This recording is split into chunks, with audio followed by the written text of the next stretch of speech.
Hey guys, welcome to the BattleTech Catalyst AMA. We are here with the art of BattleTech. We have a bunch of great guys here who want to let themselves introduce each other one after the other. Please let us know if you have a problem hearing us, and I can try and adjust that on my end. My name is Talent, and I'll be here moderating the live stream. So let's start with Alex. Hi, I'm Alex Iglesias. I've done a lot of book covers and interior art for Catalyst BattleTech products for a while now. I also did a lot of art for MechWarrior Online and MechWarrior 5. Ken? Or sorry, Ben? Oh, yeah.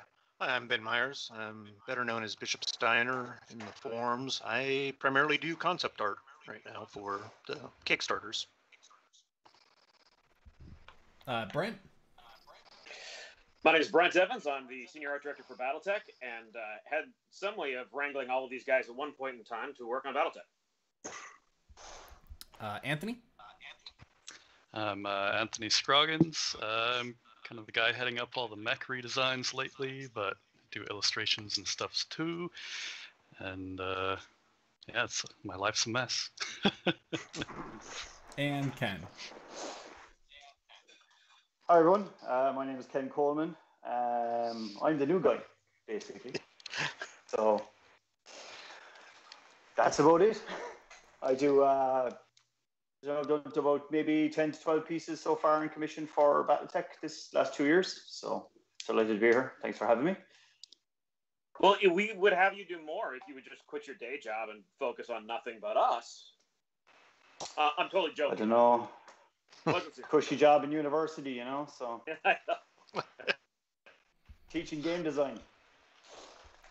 So we have a lot of great people here today talking about all things art. So hopefully you guys keep your questions related to the art as much as possible so I can add them. Just as Stephen Cross did, if you can actually mark your question as question, like Stephen Cross did just now, that would be great, so that way I can pull those and set those aside for when I get to viewer questions. So, but let's start with a really easy one. How did you get into BattleTech doing artwork? Who do you want to go first? That's a group question. Answer as you see fit.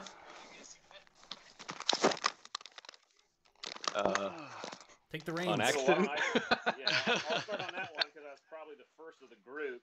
So I got into it because I knew I wanted to work on BattleTech or MechWarrior, and at the time it was during the era of the Clicks game.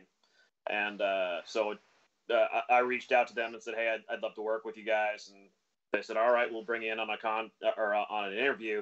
And I realized before the interview that I had no art specifically for BattleTech in my portfolio. So in 3 days, I did 18 illustrations, and I showed up and I dated all of them.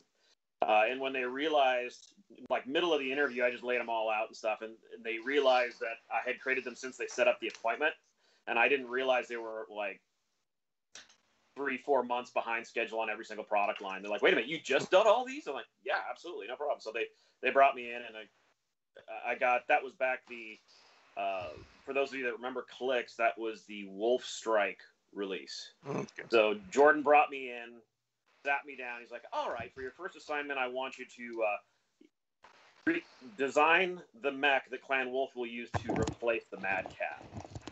Like, okay, so yeah, fans are going to hate me for this one, but all right. Yeah, aim low, right? So anyway, so that was the beginning. Randall instantly brought me in as soon as I was done with my little contract there for MechClicks and had me working on BattleTech, and the rest was history. And then I, over the course of the next several years, found all of the other people on the screen. Alex, I think you're next. Okay. Yeah, so the first Gen Con that I ever went to, which involved kind of twisting my arm to do it in the first place, I ended up... I had done like a bunch of illustrations for like $100 for Cthulhu Tech, like way back in the day, and their art director like just kept pestering me all year whether if I wanted to go to Gen Con or not, and I was pretty much flat broke, and you know, it was just sort of like, oh, fine, I'll go. And then there was like they ended up sharing a booth with Catalyst that year, and I didn't know anything about Catalyst at that point, other than, oh yeah, I think they're the guys that bought the usage rights to BattleTech at the time, and up to that point, I knew the IP had like passed hands back and forth a few times. But when I'm sitting at the booth, I'm looking at all the name tags, and I'm like, hey, those names look familiar. Oh crap! And I had my laptop with me, and I just like, now that I don't think there's a better time than ever to just start drawing mech stuff right now, and like I ended up showing some sketches that I was working on at that point to Brent, and then like within a few months he was having me do book covers and illustrations and stuff, and it just kind of snowballed from there.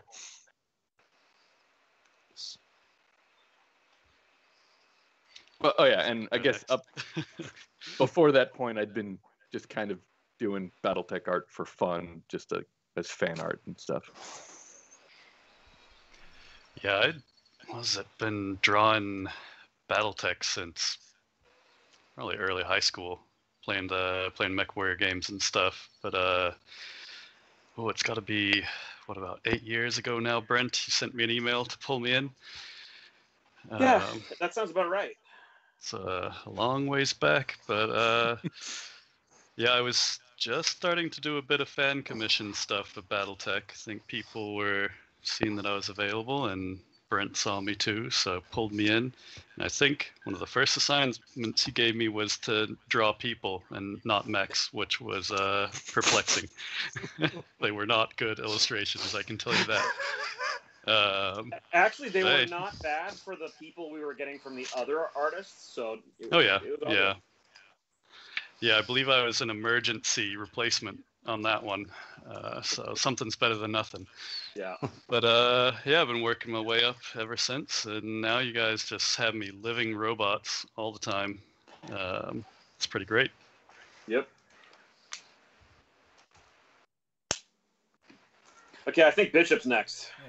Okay, so boring one. Gotcha.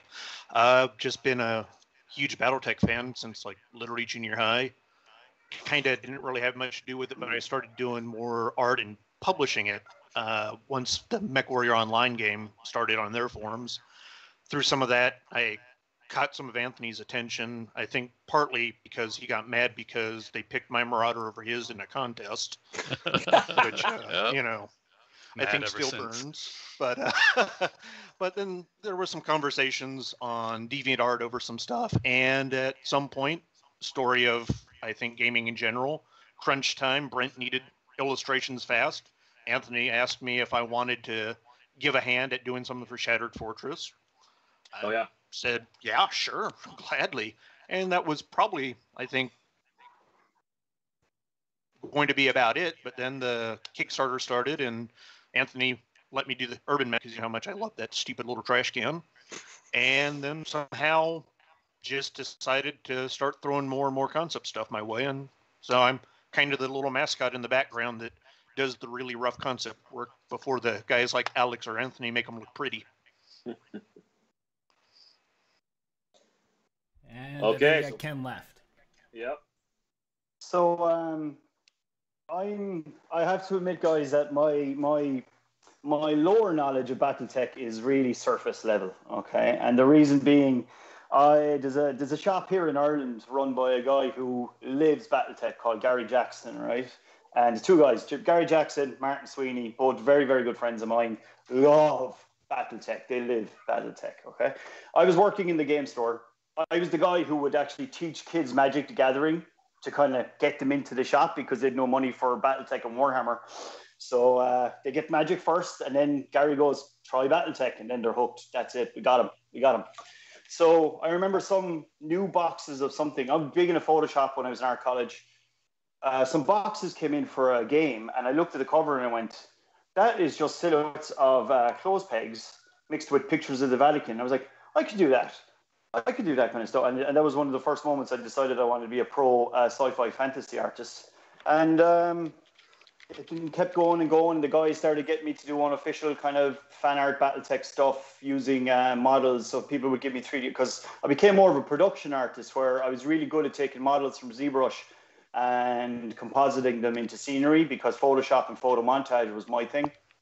And I actually sent Brent and Ray through Martin. I sent them a portfolio of that type of workflow about 5 or 6 years back.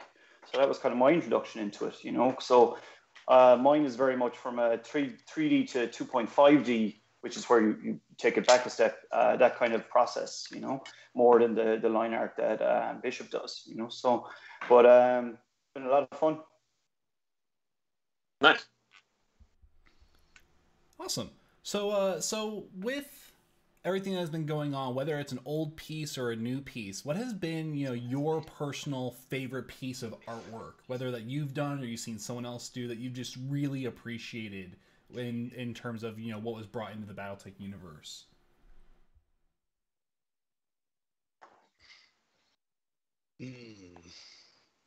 Let's go reverse order. How about you, Ken? You go first. Back to Ken again. Okay, that's okay. I was giving people a chance to think. I have to admit, being the guy who had to do the Jade Phoenix trilogy, that's the new book covers. That when I got it, I was really excited, because I kind of felt like I had just really hit my stride with the kind of communication myself and Brent have over the artwork. And when it came to my desk, what I really liked about that is I've kind of been the type of person who grew up in an era where may not know much about the lore, but I've always loved that really retro 80s style artwork that for Sci-Fi, for Zeta, Drew Struzan. And when I saw the original book covers for the trilogy, I was like, I get to do that. I'm going to have to just work my ass off to really pay homage to this as best I can in my particular workflow. So being able to do those 3 covers was for me the biggest one so far.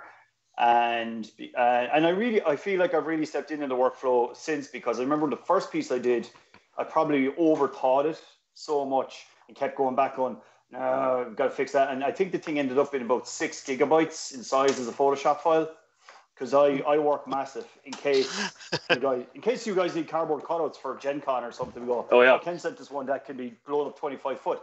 So that's I work huge, you know. I'll never forget, by the way, on that point, Ken, I'll never forget the look on Alex's face when he walked into Gen Con and saw, like, the first time we took one of his images, which was like a half-page image, and turned it into a banner that was like 15 feet wide. And first look at it, he's like, I did not make the resolution big enough for that. Yep. Yeah. Same. See, I've been. I'll do a bit of name dropping here, but I got to do the artwork for Morbid Angel, who would have been one of my favorite bands growing up, and they told me, I know from doing album covers, you have to do the artwork big, because if it's on a CD, fine, but it's going to have to go to a vinyl. And then Steve, the bassist from Morbid Angel, turned around and goes, oh, by the way, we need a 20-foot banner for the American tour. So it was like, thank God that was a meter square at 600 DPI in Photoshop. So it was. I had at that stage I bought a very powerful system to do large artwork, so that's why like everything is at least A2 in European page dimensions when I work on it here. So but I've learned now how to kind of layer the things in a certain way that I'm not filling up Google Drive when Brent goes, oh, send me all the layered files. I'm like, I don't think you want that one. You know, it's oddly, huge, I do, you know? actually. I'm all over that. We beat our team up on layout pretty good. They can handle that, but yeah. How about you, Bishop? Oh, boy. It's really hard to pick one. And out of the pieces, I'm not remembering the artist, but there was... he's one of the newer guys you brought in. There was the one with the new version of the Crusader in the middle of the slugging match with, I forget which clan mech now, because it's been a little while since I looked at the artwork. Oh, yeah.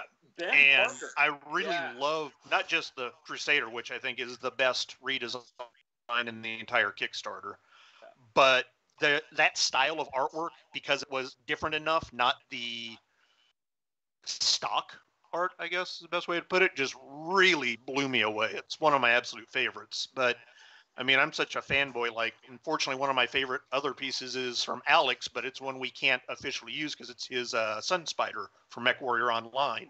I think it's one of the most gorgeous mechs I've seen designed in years. Love that thing. From my own thing, artwork, I think Anthony has it on his Patreon currently, but I don't know if I'm allowed to mention that I drew it yet because of NDAs and all that. That one's been my favorite one that I've got.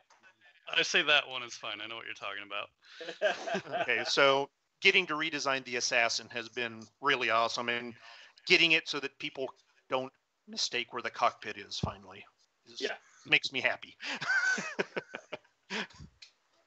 I've had at least one person say they're sad we don't have the dome cockpit on it, and I say no regrets.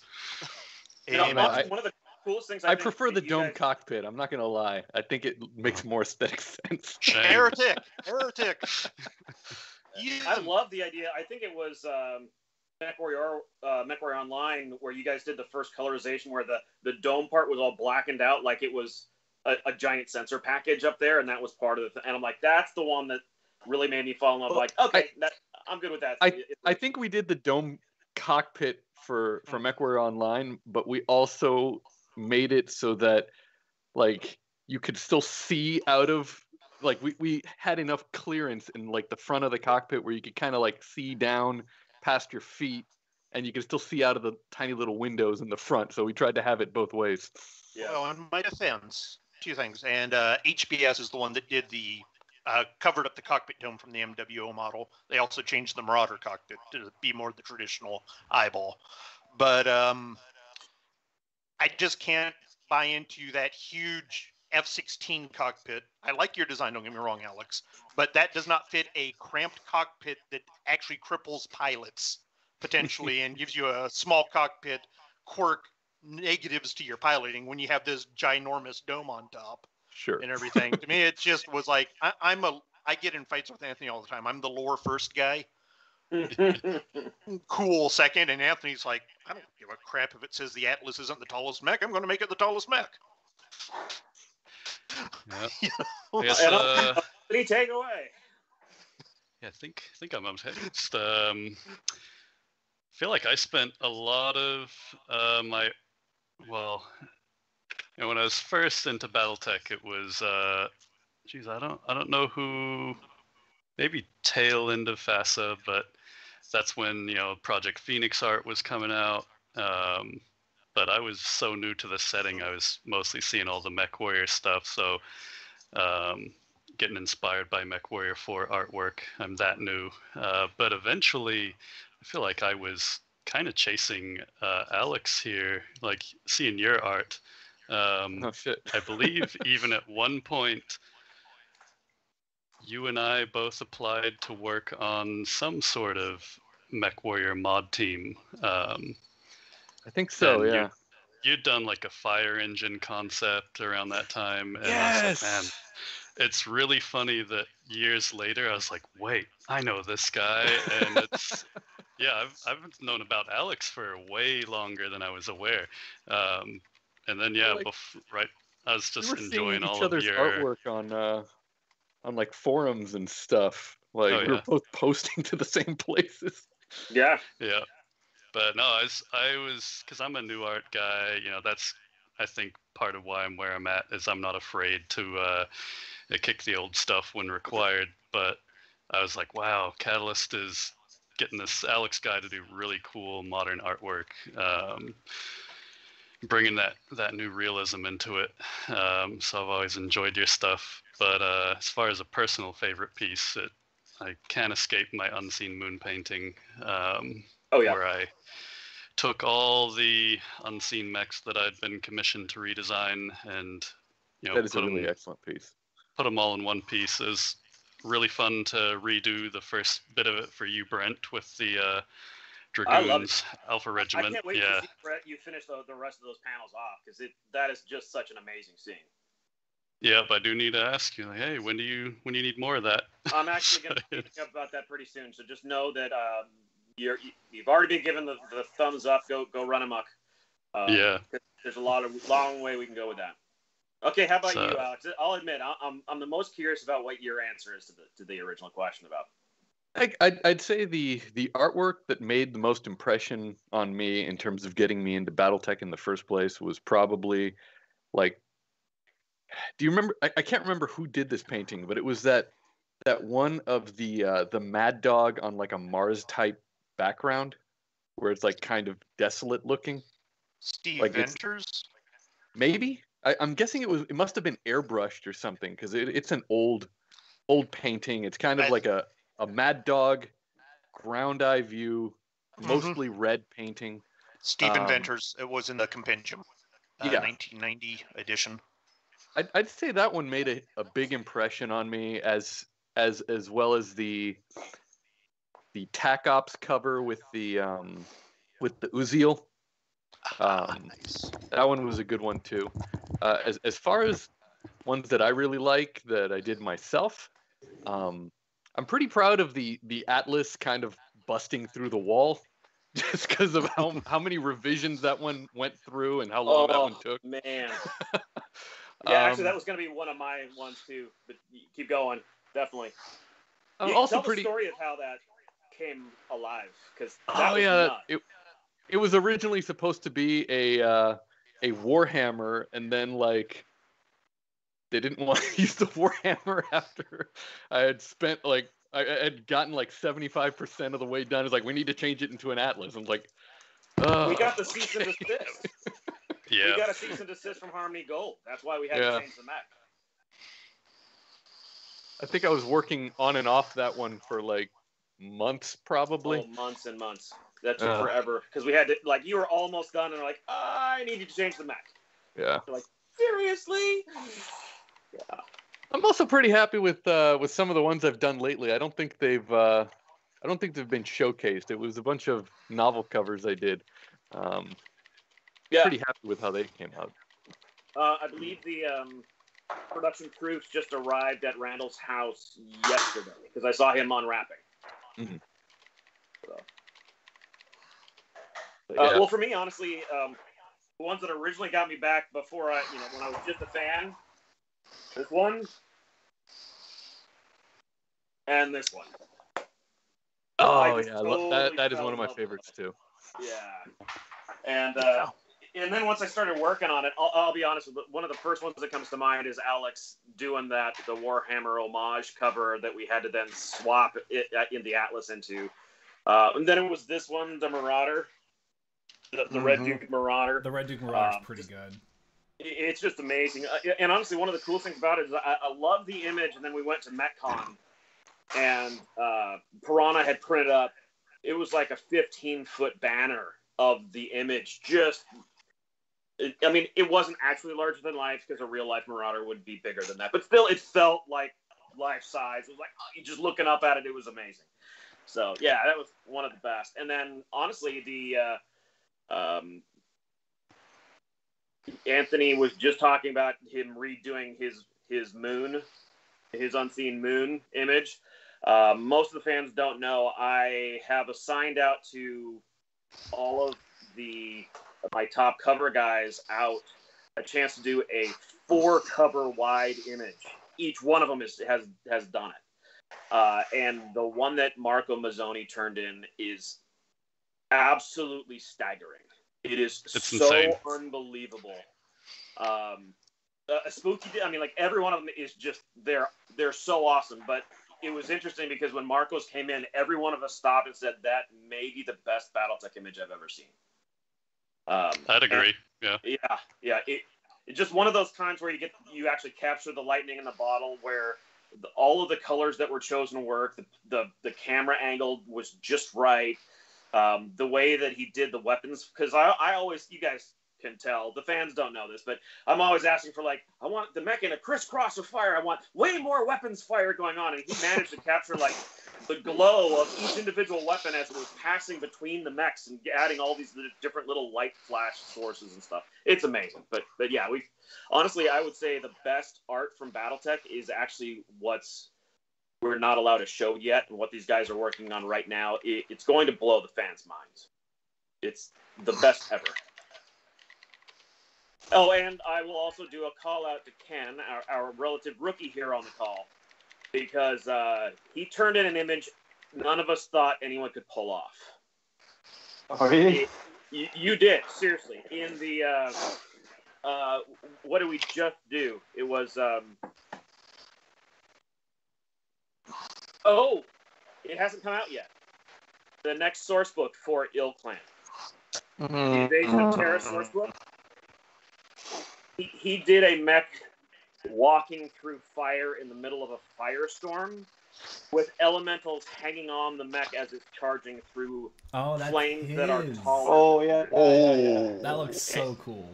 It is insane. I just could not believe how well you pulled that off, dude, because that is not an easy image to do, and nailed it.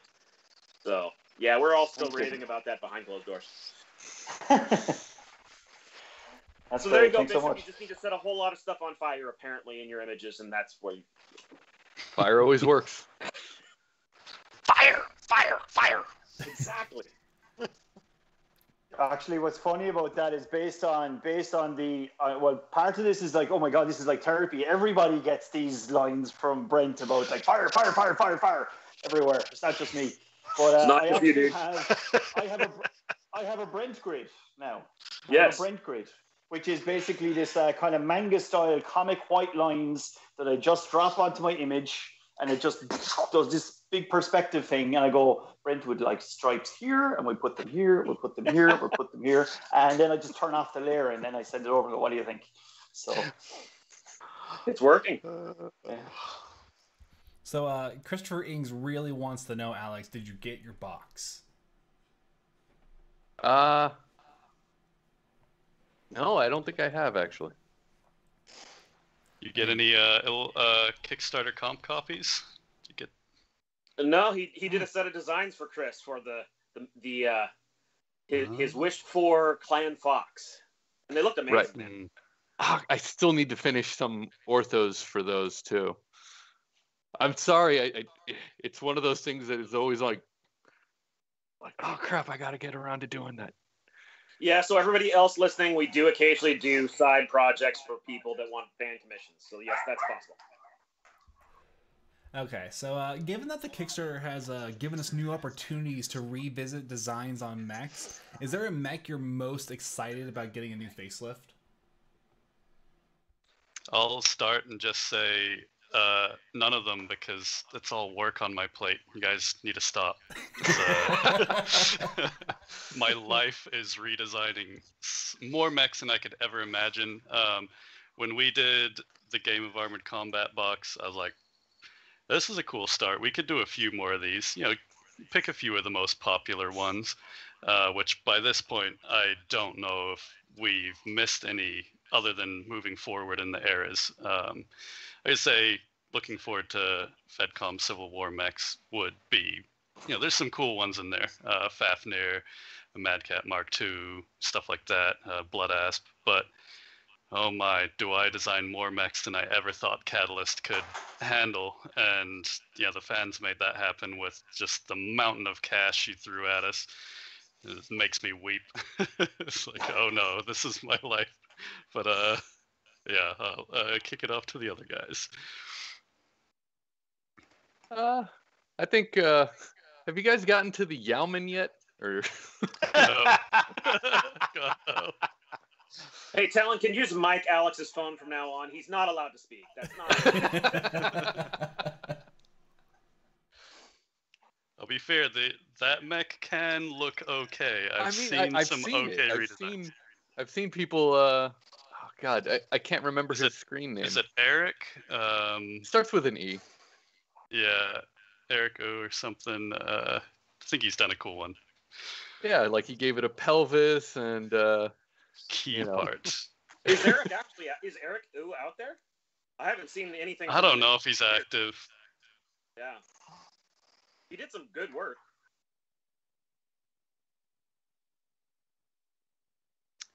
Okay, I'll jump in on this one because I had a long list of ones that I really want to redesign. I'm happy to report Anthony just recently hit one out of the park. One of my all-time faves is the Star Slayer.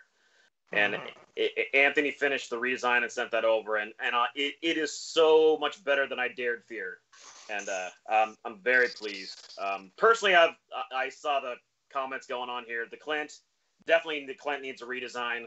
That, and honestly, one of the ones that I really want to see redesigned, because I think it's an important mech within the lore of the universe, and yet it's so fugly, nobody ever really wants to touch it. It's the Bombardier. I love it. Yeah, I want that one to look good. Yeah, I had my whole internal team saying, "Why are we doing the Star Slayer? Why are we not?" I fought for it for 5 years. Yeah. That's why.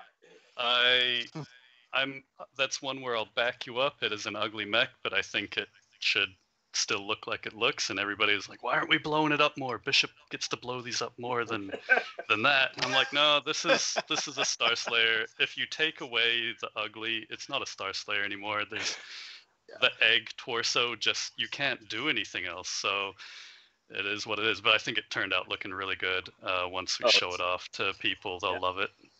By the way, I will say, Jaeger Mech 3. Oh, With his teeny tiny little feet. Yeah, the Jaeger 3. We're The Jaeger trying Mech to 3. forget that exists. Come on, man. Don't make me vomit on screen. That thing's bad. I will give a shout out though, because one of the ones I always wanted to redesign was the Sentinel. Mm-hmm. And because I thought, that's an incredibly playable mech, but the art originally was just so awful.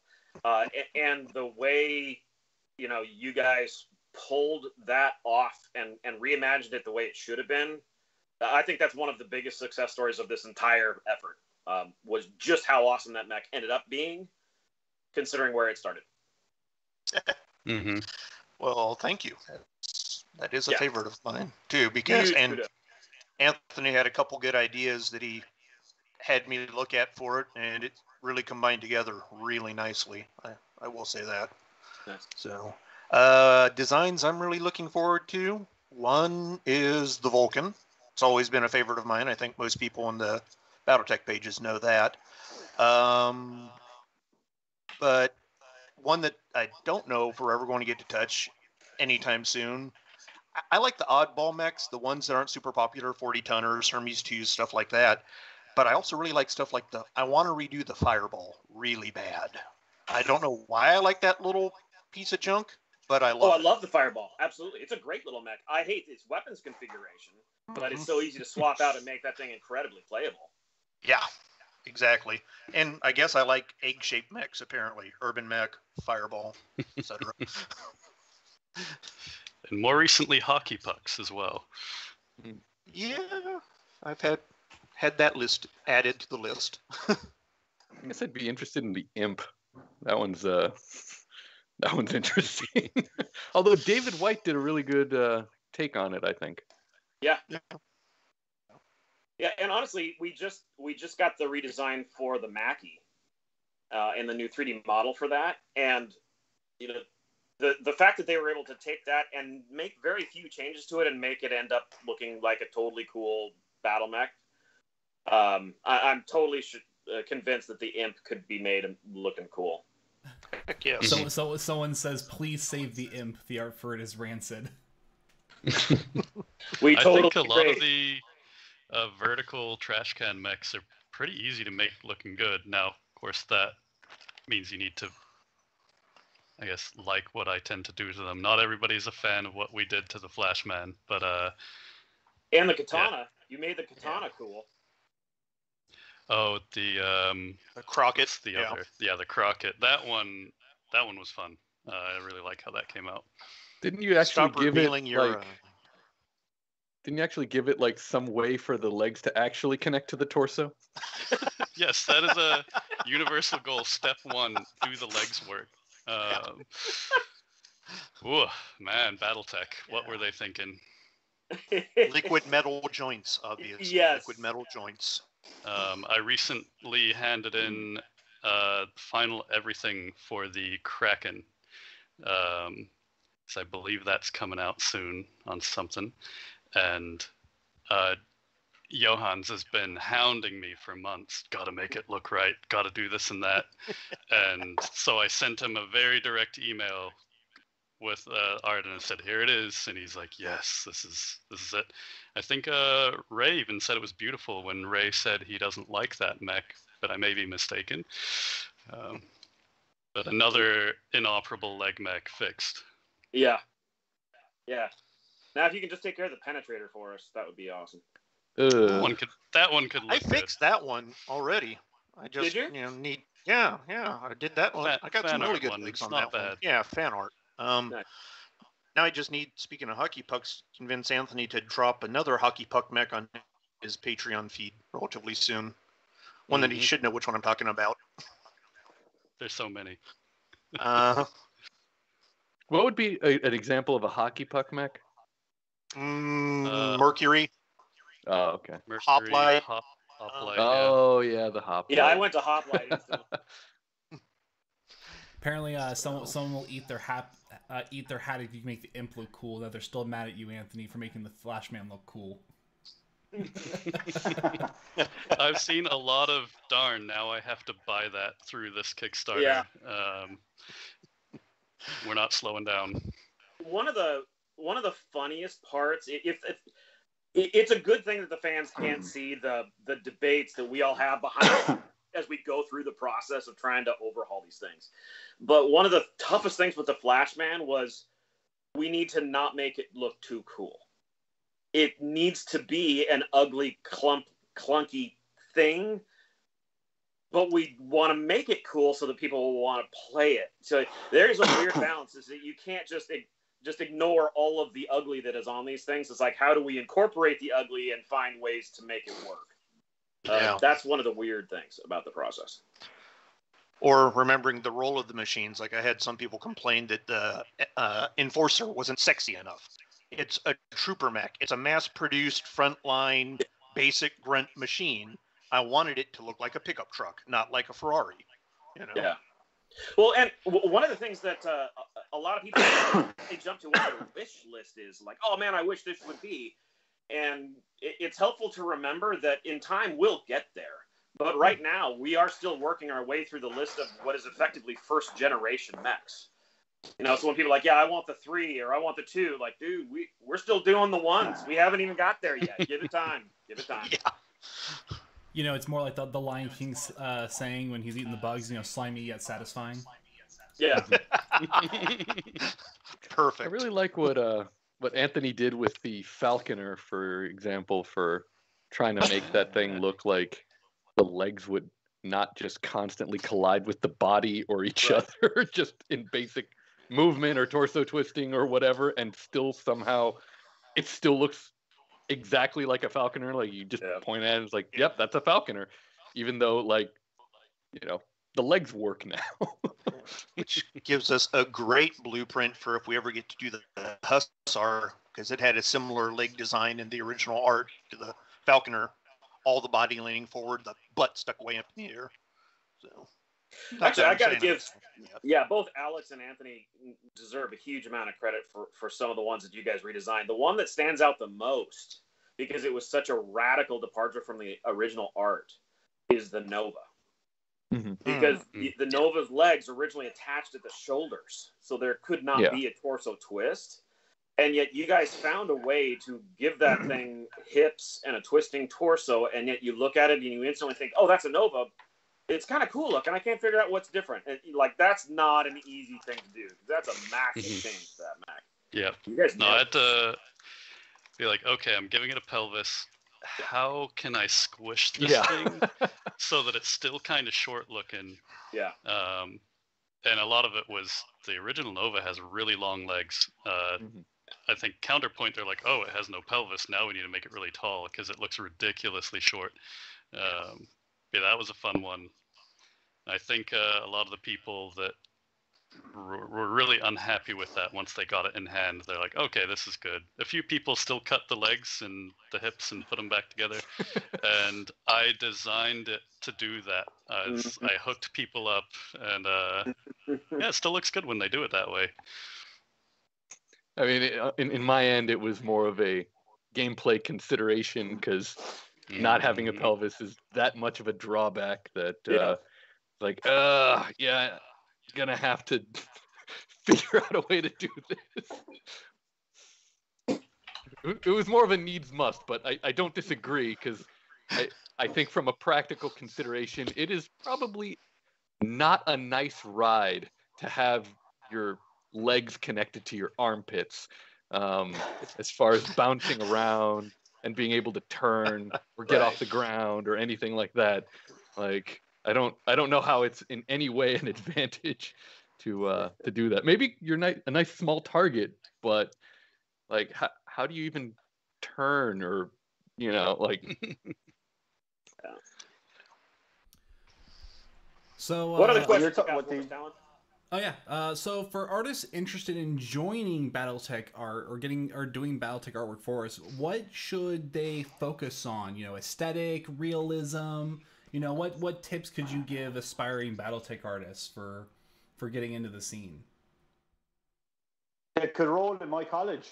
Come to college in Ireland and do game design. There you go. Clonmel Digital Campus, all the way. I'm on the next plane, man. Oh, it's remote teaching now. You don't even have to get on a plane. I did my whole year remote. So actually, it's funny because Ken had one of the oddest entries into this little world of anybody. It was his buddies wanted him. Hey, can you do a couple of posters for an in-game event we're doing? Oh, sure, no problem. And his friends sent me those images. Like, you should totally see this guy.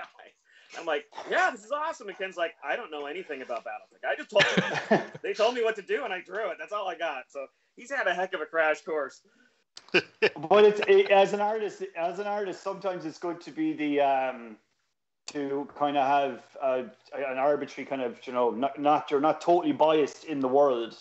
So, for instance, I used to work as a nightclub photographer, and I was photographing all these big DJs while listening to Lamb of God on my earphones. And I wasn't going, oh my God, I love this track, while trying to take a professional photo. So it's kind of the same thing here. It's like, you tell me what you want on the box and I will do it. Yeah. So, but I do admit, what you guys just talked about with the lore versus the mechanics, whether if it's an ugly mech, but it has to function. I have to deal with this in college when we're doing concept art for my students all the time. They want to do something that looks cool, but you're like, yeah, but that doesn't function. That thing is going to fall over, whether it's an orc, a goblin, a dragon, or it's a mech. But I do find I love when you guys send me models to make art. I'm like, should I move the arm up this way, or can I actually turn it that way? Or because some of them have the perfect pose when they're made for the miniature. So I'm just going to cut the base off and change the perspective, and it's perfect. It's done.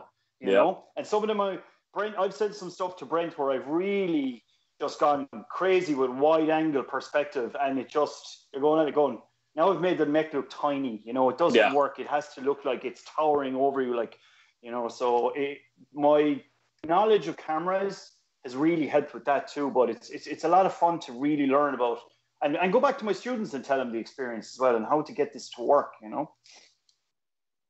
Nice.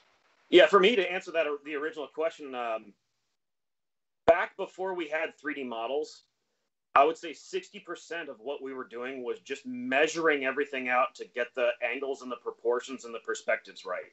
Because if it's a little bit off, it felt a lot off because it's 3 stories tall. So you have to get these things right. And that's honestly, I think that was the big secret that most people didn't quite grasp. And it made a big difference, especially with Anthony and Alex.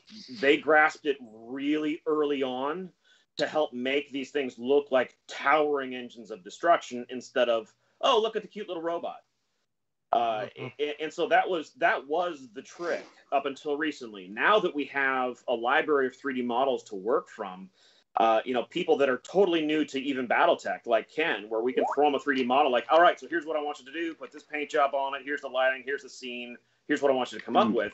And all that measuring and proportioning is already done. So in answer to, for someone completely new trying to come in, I would say just some kind of a basic understanding of how to use 3D models to establish a composition, and then choosing choosing your own style that feels natural and yet brings them to life. And it doesn't have to be the same style. Like Bishop was just saying, that image from Ben Parker of the Crusader literally punching it out with a Marauder. And that was one of the Clan Wolf scenes from the Battle of Cicada, where, you know, they were fighting over a cache in the mountains. And so they just happened to stumble across that roadway, which is where the Clan Wolf map is in the map set from Cicada. And yet his style isn't like any of our other styles, but it's incredibly clear. It reads beautifully. It has all the visual impact. So we never earmark one specific style for BattleTech, but we do require a level of finish and being correct on those proportions so that they still come across as towering engines of destruction instead of look at the toy. Yeah. I think lighting, though. Yeah. Lighting. When you talk about 3D models, Brent, lighting is such an important part of the narrative and the drama, because when you ask for like having these explosions and you want PPCs, like I'm working on something for you right now, and I had it already with a placeholder, and I went, nah, that light can't be that color. That's going to have to, all those lights from there and there and there need to be blue, because when that goes into Photoshop, all the lasers coming in from those points need to work off the reflective surfaces or the scratches on the mech. So you're telling a lot of story with light, and I think the one you mentioned earlier, that with all the elementals hanging off it, most of the study to get that right was actually, where is all the light coming from in that image, and that really just the narrative worked from that. Yeah, when you did that, I honestly thought, like, did he catch something on fire and take photos of it just to see how the light would work on it? Because it's such a hard thing to do. When something is surrounded by light source, how do you handle shadows? Well, I get a lot of my students to work with LED lights and miniatures and photograph them with their phones, so that when they go in to use a computer, they know what global lighting is, and they go, because when you look at a lot of software, you go render and then you see it, you know. So when you do show something in real life, you take an action figure, a small robot, and you put your phone in an LED and I go, take the photo with the lights in different places, and then they go, oh yeah, now I get it. So it's kind of the same process here. I've set up like my files to have kind of like BattleTech studio lighting. So when you give me the model, I prep it in certain ways and put it into these scenes and render it out, knowing where the explosions and what's ahead of this robot and stuff. You know? Yeah. Yep. Yeah, it's good Marco showed up so that he can hear me. Welcome, Marco. Hey, Marco. Welcome, Marco. Marco. Marco, we said a lot of nice things about you when you were off camera so that you wouldn't get a big head. Sure. Yeah. No, because you guys brought up how the 3D has really changed things. It's love-hate for me, because before I would use very basic 3D models. I wanted them just for the proportions, basic lighting, but now we've got these fully detailed, you know, they're not completely full detail models. We got to make them work for miniatures. We found that first we're kind of doing an in-between, not going too crazy on the detail, but also going a little more detailed than what the miniature would be. But then we get this tough feedback loop with engineering in production, and they need to edit our models, and we now settle on just make them work as a miniature, because if they don't need to be edited by a third party at all, the miniature process is so smooth. Brent, you've seen some where it's just every step of the way is approved, and we have this amazing miniature. Which is night and day from the way it started. Remember, like the back and forth originally on the 3D process was like, it was like 5 to 7 rounds of them screwing up the model. Yep. And part of it is, no matter how much I asked, we've never gotten a great, like, the numbers need to be this. Right. So we've just been dialing it in until by the end of, I'd say halfway through wave 2 of the Kickstarter, we just had it dialed, and so long as they were doing their work, it was coming out great. But 3D can be very stifling, so you need to leverage, again, your lighting, your personal style, especially because we have a lot of weapon effects, explosions, fire, lasers are a unique thing that a lot of artists don't deal with, so you really need to know how to multi-light these mechs and environments and particles, dust, smoke, all of that. It's can be daunting for some people. But the 3D, I think the best example of how much it boosts the baseline quality that we get out of every artist is we were just talking about how Marco's maybe done some of the best BattleTech art ever.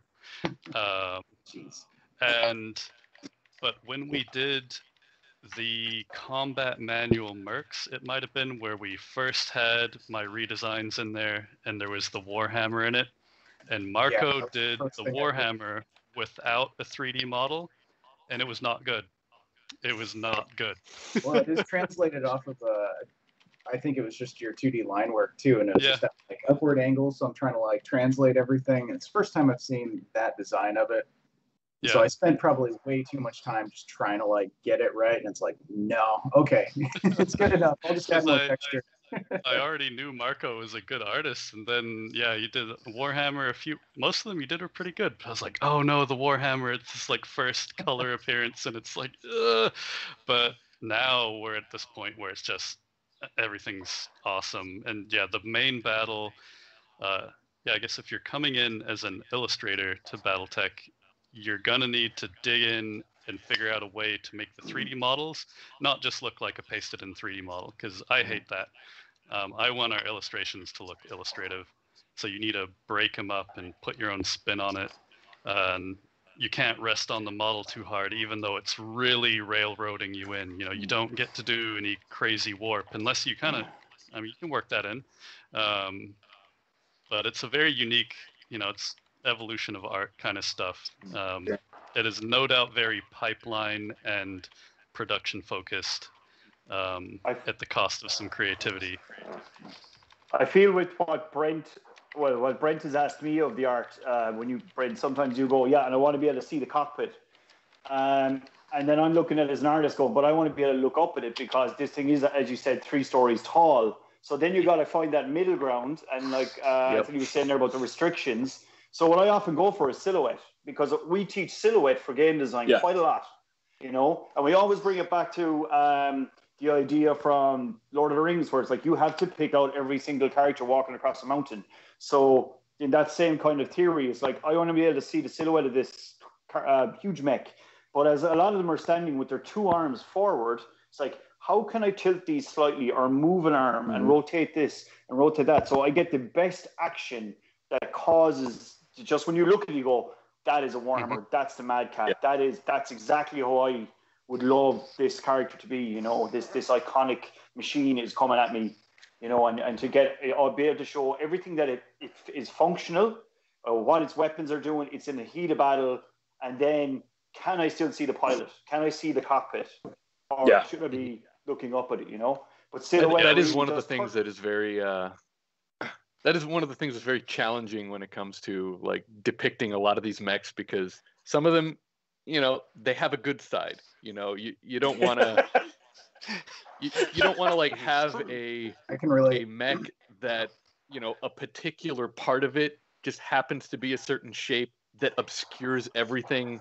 If taken from the wrong angle, it's really hard to depict a hunchback from the right side because that entire autocannon is blocking the cockpit, and you still want to show the cockpit, so you tend to show the hunchback from the other side. Or certain angles of the Mad Cat are kind of awkward because you want to be able to show off the bullet nose, but if you take it completely head on, it's just Mickey Mouse. You want to be able to show that decal right on the side of the bullet nose. Things like that. I think, and potentially we might be getting away from, I think the core of the question is because artists want to know how to get in. And we've been kind of saying what you're going to deal with once you're in. But a key struggle for artists is getting noticed in the first place. And for me personally, I'm not the type of artist that goes and hounds every studio that I would dream of working for. I've kind of just had a social media presence and things come from that, which I think is very important. If you're going to be a freelance artist, you need to be visible. And what I see is a lot of artists just don't publicize themselves. They're either not posting on enough websites, or they're not posting enough art on one website. Definitely don't spread yourself too thin. But I see there's some artists that are well known for like doing one BattleTech fan art piece and then they're never seen again. Or maybe a BattleTech artist is doing quite a bit of fan art and it's really good stuff, but they're not posting in any social media spheres of BattleTech, be it Facebook or, you know, for a while the MechWare online forums were a pretty hot place for fan art. You got to get yourself out there and get noticed, either noticed by one of the freelance artists, preferably noticed by, you know, someone art director level. Yeah, just send me an email. My email is not a secret. It's Brent@Catalyst Game Lab. So anybody that wants to send out a submission, just shoot me the email. Include a link to your portfolio. That's all I need. Do some fan art. It's kind of the way that you get hired at almost any studio now as an illustrator, concept artist, is prove that you're ready to go in their setting right now. Yeah, just show us what you got. Brent, do you prefer to see when someone's going to send you their stuff like that? Do you want to see it on ArtStation? Do you like a pro account? Do you want to see it on Behance? Do you want to see it as just their website? Honestly, I could care less whatever platform it's on, so that you just send me a link. The one thing I don't like is people sending me the image files attached to the email, because that, when it comes to trolls and people that are trying to send you viruses, that's how they're sending them to you. So I don't send me anything. Just shoot me a link to where I can click on it, and I'll go check out everything you got. And the honest truth is, people seem to think, oh yeah, I need like a body of like 50 illustrations. No, you need one good illustration that shows me what you think BattleTech looks like through your eyes, that brings it to life in a way that I can grasp. Once I can see that, I can assess people. I've been doing this a long time. I know exactly what I can teach, and I know what I can't. And yeah, so that's basically it. Channel your inner Marco Mazzoni, do the best you can, and send me an email. Okay, so Marco, let's bring you up to speed, buddy. So we missed what image or images from BattleTech got you excited about BattleTech early on? What inspired you? Like OG images. Yeah, there was I had an old, I think it was the Blackthorns poster with the Warhawk.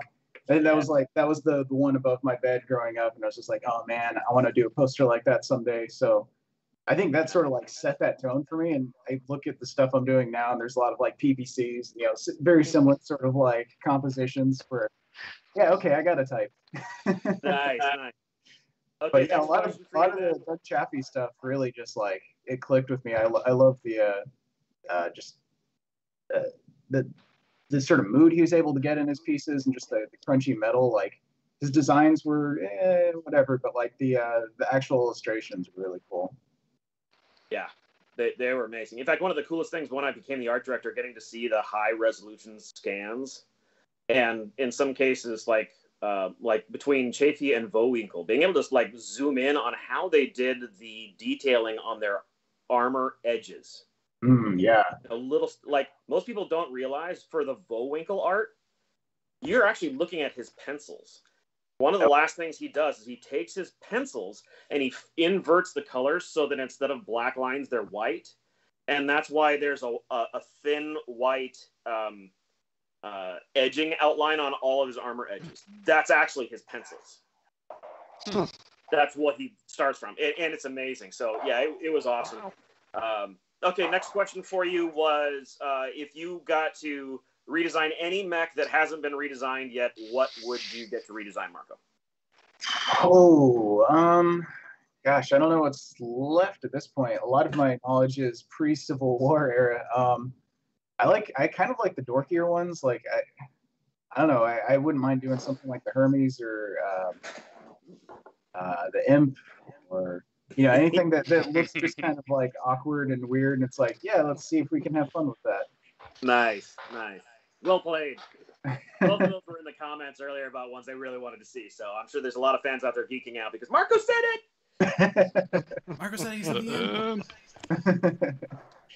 So Marco, do you have any tips or tricks for people breaking into to like really actually sinking their teeth into drawing or illustrating BattleTech? Yeah. Yeah. I think I hopped in right as Anthony was talking about, utilizing 3D, and that's really important right now for this. For me, I found it was more useful than anything just to boost my accuracy. Because I love drawing stuff anyway. I could do 2D fine, I think, but yeah, it really speeds up that process of just eliminating the guesswork. I can really kind of get that pose. I can get the composition. I could even start the lighting. And then yeah, once I get that all into Photoshop, then it's just you gotta love some aspect of what you're doing. For me, I love doing texture work. I love doing like painting the fire effects and stuff. So like. Yeah. That's when I start geeking out, and it's like, all right, yeah, let's start bouncing this light all over the place and just, get crazy with it. Because we're on the subject, let me hit it right now, guys. Blender is a free 3D program, and it is, yes, I won't say industry leading, but it is industry software. It's going in. Powerful. Absolutely free. Learn it. Did you just pull that from Tim Stravin's question? Well, Marco, we're talking about 3D, and I see it in the chats, and it should just be covered right away. Yeah. Yes, learn 3D. No matter what illustrative industry you get in, it's a big resume point. Yeah, for sure. And you don't have to be like proficient in it.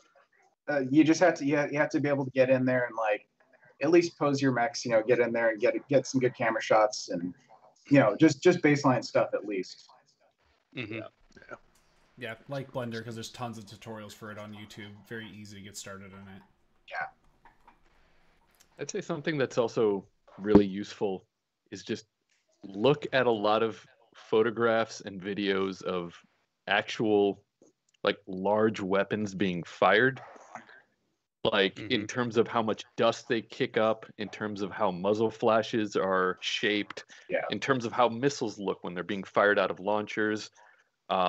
Stuff like backblast, stuff like how much dirt gets kicked up when they hit something, or the way the sparks kind of poof out, and learn how to also know how to exaggerate that or tone it down when it actually gets in the way of an image. I know I've had feedback from Brent when I've used way too much smoke and way too much dust, because I'm like, it's got to have this much dust, and he's like, I can't see what you're trying to do.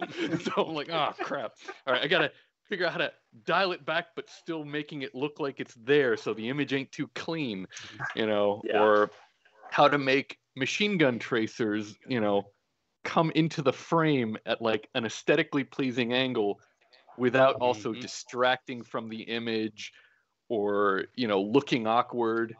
A lot of times just stuff like weapons fire is just a clever excuse of like, a composition exploit to like get your eye to look in a certain direction, or, play with the composition a little bit. And, you could be thinking like, oh, I need to have like a laser hitting somewhere. But like, if you actually tried to do it like in a perspective accurate way, oh yeah, it turns out that laser beam would just be eating up like a third of your image due to foreshortening. Well, you can't do that, so you gotta figure out how to play with stuff. Speaking of which, I just want to throw out a quick kudos to Marco, Alex, and Anthony. You guys did something with BattleTech art that hadn't been done prior to you guys doing it, and it was that the laser burning a line through the armor, but the only part of the laser you see is right at the end of the cut, and it has the glowing edges that taper, like the decreasing amount of, like, you can tell it cooled at the beginning part already, but it's still burning hot out here, and like carving through. And then Alex, I remember you were the first one that did it. It was that floating aerospace one where the cockpit had been blown.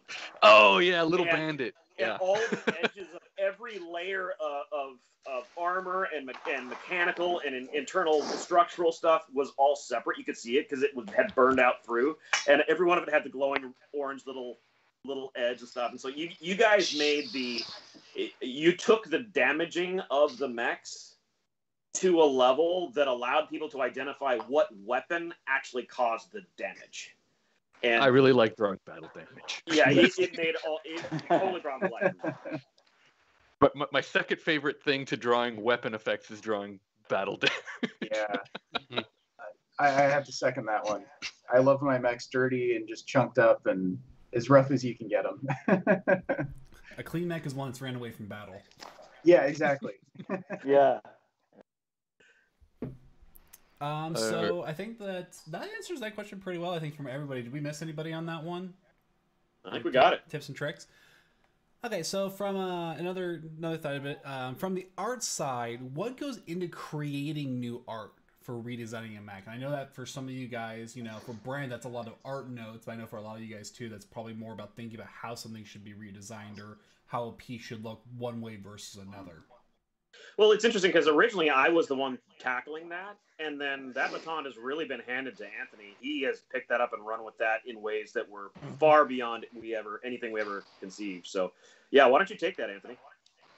Yeah, I feel like after me, somebody should head up the experience of redesigning a mech from scratch, because I've really made redesigns my specialty. I almost at times feel like if you give me an original mech assignment, mine is more boring than other people. Like Plog is the king of fresh.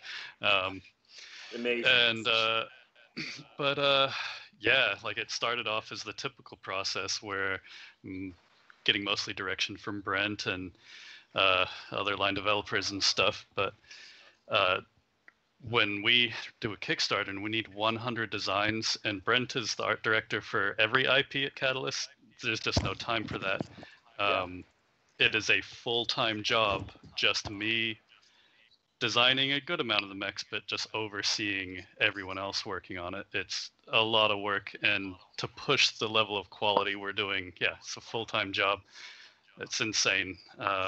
Actually, you did something that was really, really, really smart, and that's really where Bishop comes in, is that you realized if you have one mind redesigning everything, especially if you have to try to redesign it fast, pretty soon they all start feeling very formulaic because there's only so many thought processes that one brain can tackle.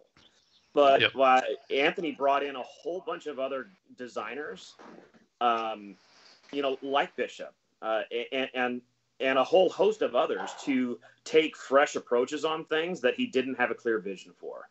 And we ended up with a wonderful variety on these redesigns.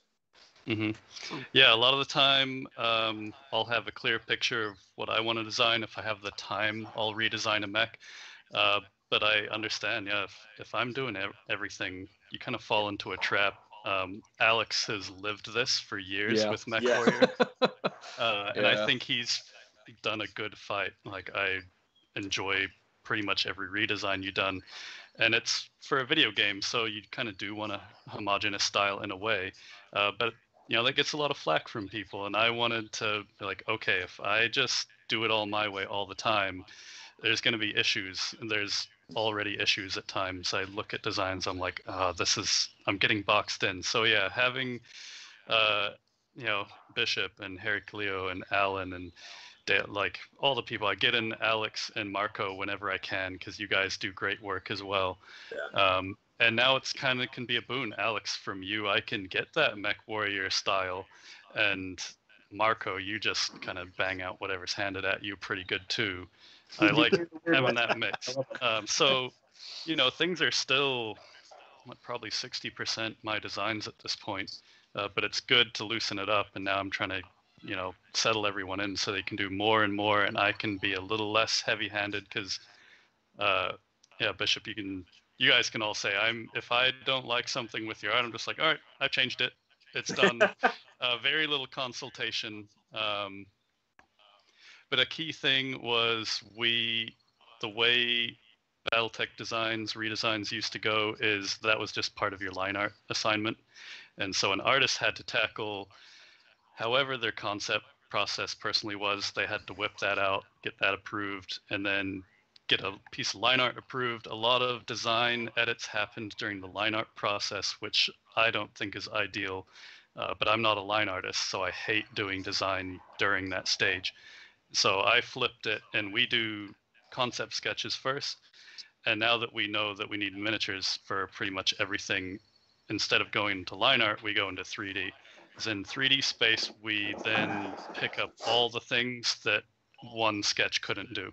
So it's got to look good from above. It's got to look good from behind. I say that's our, we're improving these mechs so much, but the backs of them is the biggest thing. So many mechs that had literally zero going on the back. No, every mech has to look as good from the back as it does from the front. Yeah. You sit down at a game table and you're fighting the opponent across from you. You're looking at the backs of your mechs when you start the game, and you're looking at the tops of them. So they need to look good from all angles. And then we got this nice 3D asset. We can do anything we want with it. It's really nice. Hey, let's there's two sides of the coin here. We've got Alex, who tackled the monstrous thing of redesigning everything for MechWarrior Online. And then we have Marco, who basically his game already had access to all those units, but then you were asked to focus on just one specific iconic mech with the redesign of the Hatchet Man. So, Alex, why don't we have you go first on the fact that you tackled this, and I don't even know how much support you had on take everything BattleTech but make it uniquely your own. How did it go? It kind of changed over the years. Like early on, I had I think with the first few mechs, it was a lot of back and forth with Dennis, my art director, and then like over time, I was just kind of like, as soon as I found kind of like a groove, it was a little bit more hands off, or more of like me kind of back and forth with the modelers directly, and then like designers chiming in.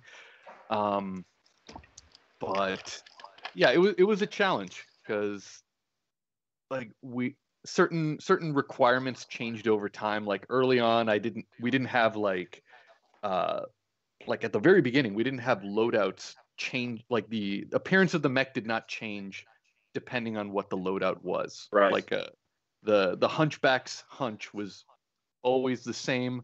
And then we added variants, and even then, it didn't reflect any change. And then we started having like the weapons actually change. And up to that point, a lot of the hard points were just a lot of the weapon models and stuff were just unique to that mech. But like that couldn't continue because some mechs were just eating up their entire texture sheet, due to how much of a variety of stuff you could put on it. Right. So I had to start doing standardized kind of weapons, which, in my opinion, don't look as good as like one-offs, but from a production standpoint was a necessity. Yeah. And, you also have to get into stuff like, can this mech actually torso twist and aim its weapons without clipping into itself? And granted, didn't always get it. Sometimes stuff gets away from you. But yeah, like there's a lot of considerations that you normally don't think about when you're going off of like the original line art.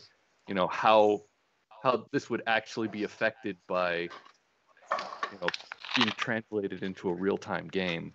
Like stuff like where the weapon is mounted, stuff like, it needs to actually be able to show off a paint job, or this weapon arm can have this mounted on it, but what happens to the overall appearance when it also has to take into account that I could put in a vastly larger weapon into that same footprint? Like, because in MechWarrior Online, like, if my mech had, I don't know, like 4 LRM5s mounted on the side of a mech, suddenly that means that I could cram in 4 LRM15s as well. And that's going to have major implications as far as, how those boxes, bulk out the look, and, how the texture has to accommodate that. What was mentioned earlier with the with adding a pelvis onto the Nova, that wasn't the only mech I had to add a pelvis to. Like the Jenner, the Cicada, probably King Crab, Cauldron Born, the King Crab, yeah. And yeah, like a king crab would be a good example because like we had to think, okay, so how many ballistic hardpoints are supposed to fit inside of those claws? How is that going to work? You know, okay, the claws have to be at least this big, you know, and then realized after I had drawn it, oh wait, it needs one more hard point. Okay, well, I guess they're gonna have to mount it on the outside of the claws now. So just a lot of little things. Right. I guess overall scale is also a big one. In my opinion, we kind of made things too big. That was just sort of something that unfortunately got away from me before I even moved up to Vancouver. Like that was something that happened kind of super early on, and by the time it got set, it was too late to change without, you know, uprooting a whole bunch of things. But I A lot of this personally stuff would have made happens them all just as a smaller. natural part of the creative process. You know, Yeah. you have to start somewhere. You have to start digging in, and then you're left with that piece. It doesn't always fit with everything later on, but you do the best you can. Yeah, like I noticed I'd done it myself, that we're kind of jumping into like, this is technically how we did the process. This is our pipeline considerations. So for those thinking, well, what are you thinking artistically? Is by the time you're kind of an employable artist, you probably got a way that you like to do that personally. And we don't push you one way or the other too hard on how you go about designing something, so long as it's good at the end.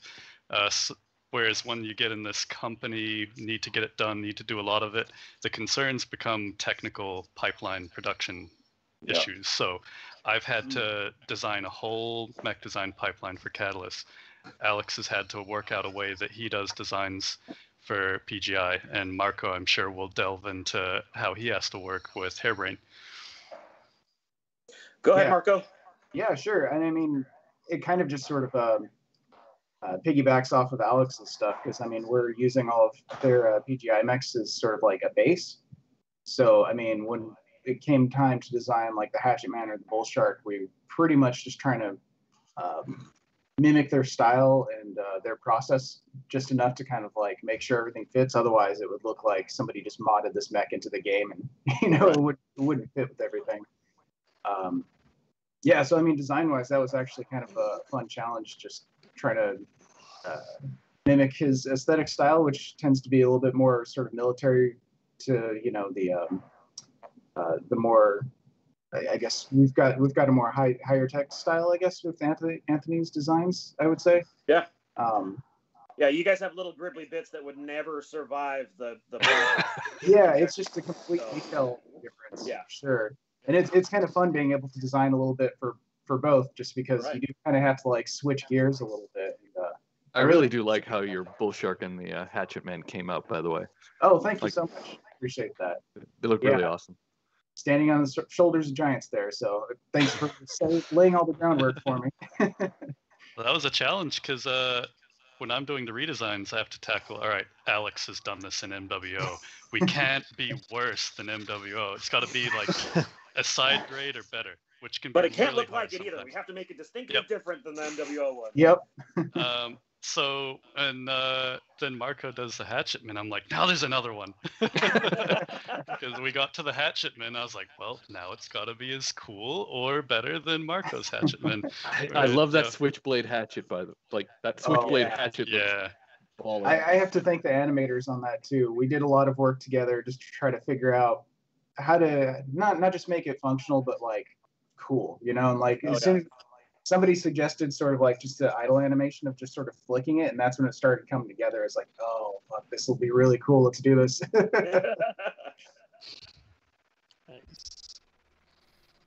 We get it. We good for the next question? Yeah, go for it. So I think though this one's a pretty quick one, real quick, that we can go over. When are you going to save? When are you going to save the Imp and Berserker and give them the makeover they deserve? I'm assuming the answer is when we get to it. When we get to them. Yeah, there's just a lot of mechs to redesign. I mean, I really do love that briefcase of death. Go ahead. Oh, no, I was just saying I do love the Berserker. The briefcase of death hatchet looks really cool. There was I know on DeviantArt there was someone that did a rendition of the Berserker. I can't remember his name. And I don't know if he's done any other BattleTech art beyond it, but like he's kind of vanished in general as an artist. But I know who you're talking about. I'm forgetting his name right now. His Berserker is awesome. It's a total blow it up, looks completely different thing, but yeah. Like he's got like the arm. It looks almost like one shoulder is just like massively elevated. Like its entire job is just to go like whack. Yep, it's made to be a BattleBot kill arm. Yeah. Yeah, so the short answer is when we get to them. There's just so much to remake that it's. I'm sure it's on a list somewhere. Just we gotta get the time to go through the rest of the mechs. Yeah. I think that some of these were touched upon just a little bit, just in different questions, but as a more direct question for it. What is it? Walk us through the creative process for a new redesign. A new design or a redesign? They say redesign. What we kind of touched on it. Process. I think most of the people doing a redesign, you collect every single image of that mech on the internet. Just you go to Sarna and then you go to Google to find all the fan art, all the miniatures, all the problem with Sarna is it only shows TRO art, and then you got to dig out all the cover art. I've still had blunders where I have Alex Iglesias's illustration of a Victor and a Quick Draw fighting, and there's a bunch of other mechs in the back, and we're redesigning the Panther, and there's a Panther right there on my wall, and I totally forgot that existed, and was like a good to go Panther. Should have just made that. And then we got literally to the end of the design process. We're starting to model, and I'm like, oh, dang. So you got to be diligent about hunting those images. But I think I said before, from there, every artist has their own creative process from there, how you bash it together. It's wide open. But I want to hear somebody's rundown of what they think about when they design something new, because I don't do that much. I can jump in there. It has been interesting because there is no one way that battle mechs are created for BattleTech. I have had projects where Randall Bills, before I was the art director, would come to me and I was just an illustrator, and he was like, "All right, so I want you to design 15 new battle mechs. Go." And I'm like, "You want to give me something else?" He's like, "Well, yeah, here's the year that they're produced." Like that's all I got, and yeah, that was all I had. And so I'm just like cranking out sketches and sending them to him, and he was like, "Okay, we'll take this and turn this into this," and then he would take those sketches, throw it out to the developers. They would decide which ones they liked, and they'd say, "Okay, these are the weapons we want you to put on it," and go from there. And yet, I've also had it where they for the mech design they actually hand me a record sheet where everything has been worked out. They know exactly where every component, every crit space, every weapon, everything is supposed to be. Yet they have no idea what the mech looks like. So you can have both extremes. And it kind of comes down to what the need was. I know for TRO 3085, that one was managed differently than the previous TROs. And the developer on the project did an amazing job. He's like, "All right, so he spread everything out and said, this is the nation it's from. Here's the technology that they're using. This is the weight class for that one. And specifically, we want there's a shortage of quad mechs that jump. So we want this 95-ton one in the Rosselhog Dominion to be, and gave, a whole lot of background for understanding what's going on. So then you would actually go through and look at what other mechs are produced in that region of space. So you could try to find a vibe and stuff that would feel unique for the faction. So there's no one way that new mechs are created. But actually, I haven't worked on the new recognition guides much. Bishop, you probably have, right? On the redesigns, I didn't do any of the new fresh designs yet. Been kind of hoping to get tapped for some, but that's been, I think, more like Dale Ida and a few others doing the fresh designs. Dale, Harry, was it Jordan? Yeah, we got a few guys up there. The struggle getting into that crew is you need to produce final line art, and we're still trying to get Bishop onto a digital process to do that. Exactly. Still trying to get the money to get a tablet I can actually function on, which has been a bit of an issue. biggest thing, even on the redesigns also, is remembering to take our egos to a degree out of the art, because like everything we're doing now, it could be redone again 10 years down the road. We don't know. And it's like sometimes we have this vision for a piece, and this is how I think an assassin or a hatchetman should look. But are we keeping in mind the lore of the design, the background design? Now, some we do blow up completely, but no matter what we do on the redesign, yeah, I got to do the assassin. It's still not my mech. I don't own it. It's CGL's. It's BattleTech's. I'm redoing someone else's work, and so I have to be open to that feedback to keep it in the vision that Brent has, that Anthony has, an aesthetic that's there. And that sometimes can be one of the harder parts, especially if you're a fan of a product, is you got this super strong idea. This is the way, and that doesn't jive. And that was one of the first things I had to learn, and I think that's some of the fight Anthony's had with various artists, and getting us to just focus as part of the team, part of the whole, instead of how we want it. Mm-hmm. And me and Brent have strong disagreements as well. So I guess I can be a hypocrite at times. But yeah, I guess advice for artists as well is it's a job. Yeah. Try not to take it too personally. Even 90% of the time, contractually, the art is not yours once you take that contract. It's the company's. Get ready for them to do whatever they want with it, and you should just take your paycheck. That's how it is sometimes. Yeah, and for what it's worth, Anthony's right. He and I, because every artist has their units that they love. Like I know Alex loves the crab probably more than anyone I have ever met. For Anthony, it was the Marauder and stuff, and I like weird ones like the Star Slayer. But there was actually times where Anthony and I were going back and forth, and I had to realize, you know what, this one isn't mine. Even me as the art director, I was so in love with this particular thing, I had to actually back off and let go and say, you know what, he's right. Anthony's right. And there's times where I had to call Anthony, like, dude, you can keep your Marauder the way you like it, but for our Marauder, we want these changes. And the truth is, we can still do that. We have that flexibility. We're not losing anything personally, but yeah, it's a matter of you have to get used to, as an artist, remembering it's a job and not clutching it, going down with the ship.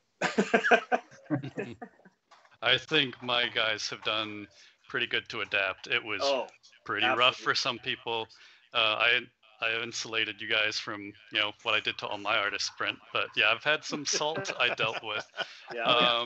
But some of the saltiest people have turned into the most reliable people now, and really seeing improvement.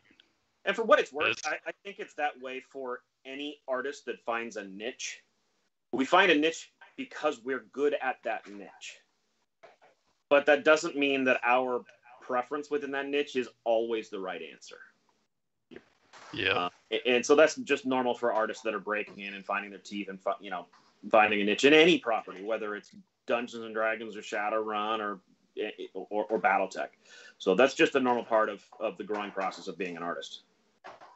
To Anthony's earlier point about having like every version of that mech kind of spread out in front of you, like all the different renditions, like one of the things that like I ended up having to do, like when I was in that kind of process, because I did the same exact thing, was trying to find like those the commonality points, like those little features on the mech that are common in like almost every rendition, because that means that whatever that was, that's kind of like how do I put it? It's the feature that people's eyes rest on and what counts for like recognizability. The core aesthetic of the design. Yeah. And in some cases you like have to play around with it, because sometimes people's interpretations are focusing on the same detail but interpreting it in different ways. Like for example, the Commando. The Commando originally, Dwayne Luce's original illustration has it looking off to the side. But some other later artists like Franz Vohwinkel thought that it was looking straight ahead and just had a very jaunty, asymmetrical head tilted with like a beret. monocle instead. And so when I came into the scene with designing the Commando for MechWarrior Online, it's like, okay, well, the asymmetrical head is wrong, but it looks interesting. So Yeah. how can I, marry the two things? And it's like, okay, well, what if I still had it where it kind of looked like a dude with a mask and a helmet, but like what if I gave it a monocle instead? And it's like, yeah, I think that works. And it's like trying to do an homage to both sides. And Yeah. I think another aspect was the Cicada, because in all the artwork for the Cicada, the lasers are in the arms, but you look at all the stats, it has no arm lasers. Yeah. So it's like, oh, well, damn it! Like, there's a picture right here of it literally flipping its arms and shooting like one way and shooting the other. Like, what the hell do I do here? And we ended up doing like versions of the Cicada with lasers in the torso, and then made up a variant with lasers in the arms. And it turns out it also had like some version with like machine guns in the legs. Well, that wasn't going to work either. No. So, like, just trying to find ways of marrying stuff together and trying to find like those weird little details and finding ways of making call outs to them and like references to them that people can like look at and be like, oh yeah, that's that stupid little detail from like the earlier thing. Yes, I remember that. Yeah. Fun part with the Commando is it also brings us to the point of knowing when we do have to blow up something completely, because you mentioned the monocle, the face mask from the TRO 3050. The original loose, you're right, it's looking to the side, but the face is the black glass bowl. It literally had a pilot's type view screen. It was just a featureless round bowl. That's it. And that's one of the things that thankfully got blown up completely over the years by misinterpretation, misunderstanding, but then, so sometimes we've had to do that. Mercury was one I got told basically burn the original with fire. I was like, okay. And so like I sent in, what was it, 4 or 5 versions of it, Anthony? And some were like very aesthetically true to the original, but just product improved. And then I get the notes back. Yeah, that one that you just did on a Wild Lark that's like the most extreme, do that one. Because the Mercury's base art, original art, is just that bad, we don't think anything's redeemable. Okay. So, yeah, the Commando is a good one. Last week we were doing one, it was the Vulcan, right? Yeah, we're still working on that. Yeah, we're like, okay, which elements do we throw away? Which ones do we keep? And all of us were on like a little bit of a different direction on that one. It's like, really? Okay, so. Yeah, I'm gonna piece together all your feedback and we'll figure something out. Yeah, the Commando is fun because, I got to do the Commando as well. And thing I do is, okay, a lot of the mechs have a humanoid head or at least a bowl head or something. Some like the Commando were made to look like a soldier's head, maybe a helmet or a beret or something. So my thought on that is sometimes, okay, if it looks like a helmet, we don't need it to be the same old like bowl head, whether it's like a World War I helmet or Star Wars, just Vader helmets everywhere in BattleTech. But okay, it's supposed to be a soldier helmet.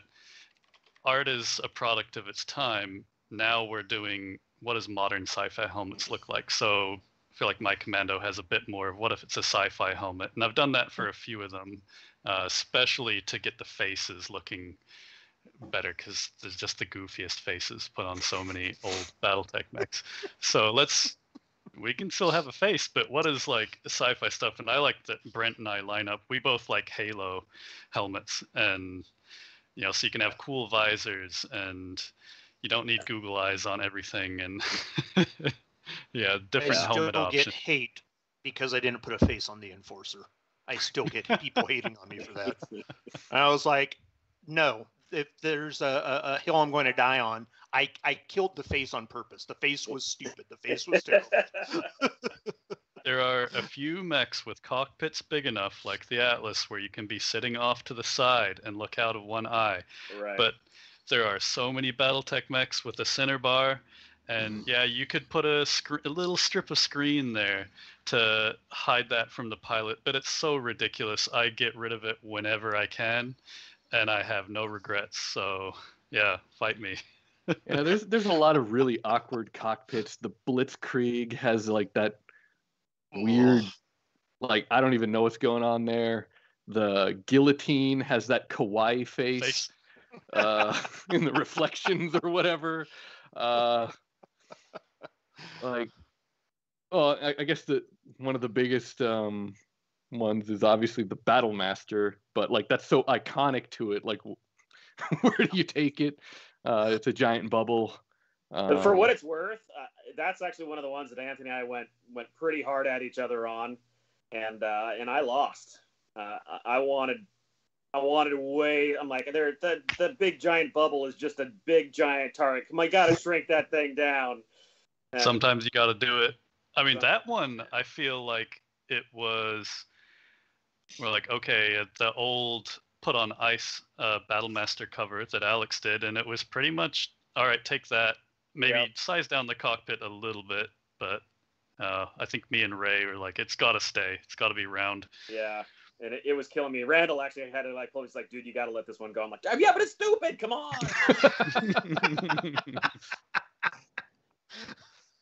I think it's both ridiculous to have too much glass, but also remember it's in the lore. It's equivalent to armor. Yeah. So yeah. The other one that killed me was the louvers on the Hunchback. Yep. It shouldn't look like the back of a 1986 IROC. Oh, right. No, come on. Although I did like one. Oh God, there was one illustration. I can't remember who did it, but like they made the Hunchback slats look like it had like neon underlighting in it. And I was like, that's a nice touch. I like it. Yeah, because that's what BattleTech is known for: neon lights on the Mech. Exactly. Yeah. All right, what else you guys got? All right, so could be controversial. As the woman with 1,000 faces, what is the best bit of Natasha Kerensky art? That's personal taste. I know. I gotta call it out. Our Legends book has so much amazing art, and I was disappointed with Natasha because maybe the most iconic character, and I feel like she got maybe some of the weakest. But man, that was a done under pressure book, so I got a feel for you. It was super under pressure, and actually part of it is that for that image, like everybody else just got a portrait. For that one, we're like, we want 600 DPI, we want this thing like 15 inches tall. We actually, for that book in particular, we decided to swallow the expense and actually purchase artwork from models. Like of models posing that we felt had the proper bone structure and thing for each individual, so that instead of just the artist trying to mimic what was out before, but like, no, let's actually pick models so that we can use proper bone structure and ethnic background and all the other things to catch the right mood for each particular character. So there were so many things where sometimes art assignments come with a huge amount of requirements on them, and that one we agonized over while also being asked to do it in an impossibly short timeline, and ultimately we just ran out of time before we could push it any further and just had to go out the door. Yes, I'd say I think the best Natasha artwork is yet to come. Someday we'll hit it. There we go. Just right.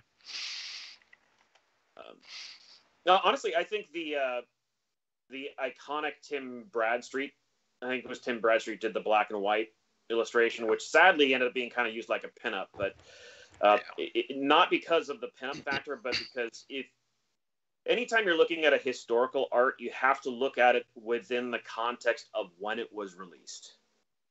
And thankfully that image was done before the 90s really ran amok with boobs that defied gravity and everybody's 13 heads tall, and just insanity that the Rob Liefeld proportions kind of infused in gaming. So in my opinion, I actually thought she looked like a strong, healthy, athletic woman who enjoyed the reaction she got out of others. So I never looked at that as something that was offensive, although I could totally see why people had an issue with the pinup vibe of it. But honestly, I thought the execution of it as a line art illustration was fantastic. So in my head, every time I think of Natasha Kerensky, I think of that, and I think of one of our writers, Keith Hahn, his wife, Dom. She dressed as Natasha Kerensky for cosplay at MechCon, and it was I saw her. Yeah, it was the best awesome Natasha Kerensky cosplay I've ever seen. So in my head, that's her. That is Natasha right there. She totally nailed it.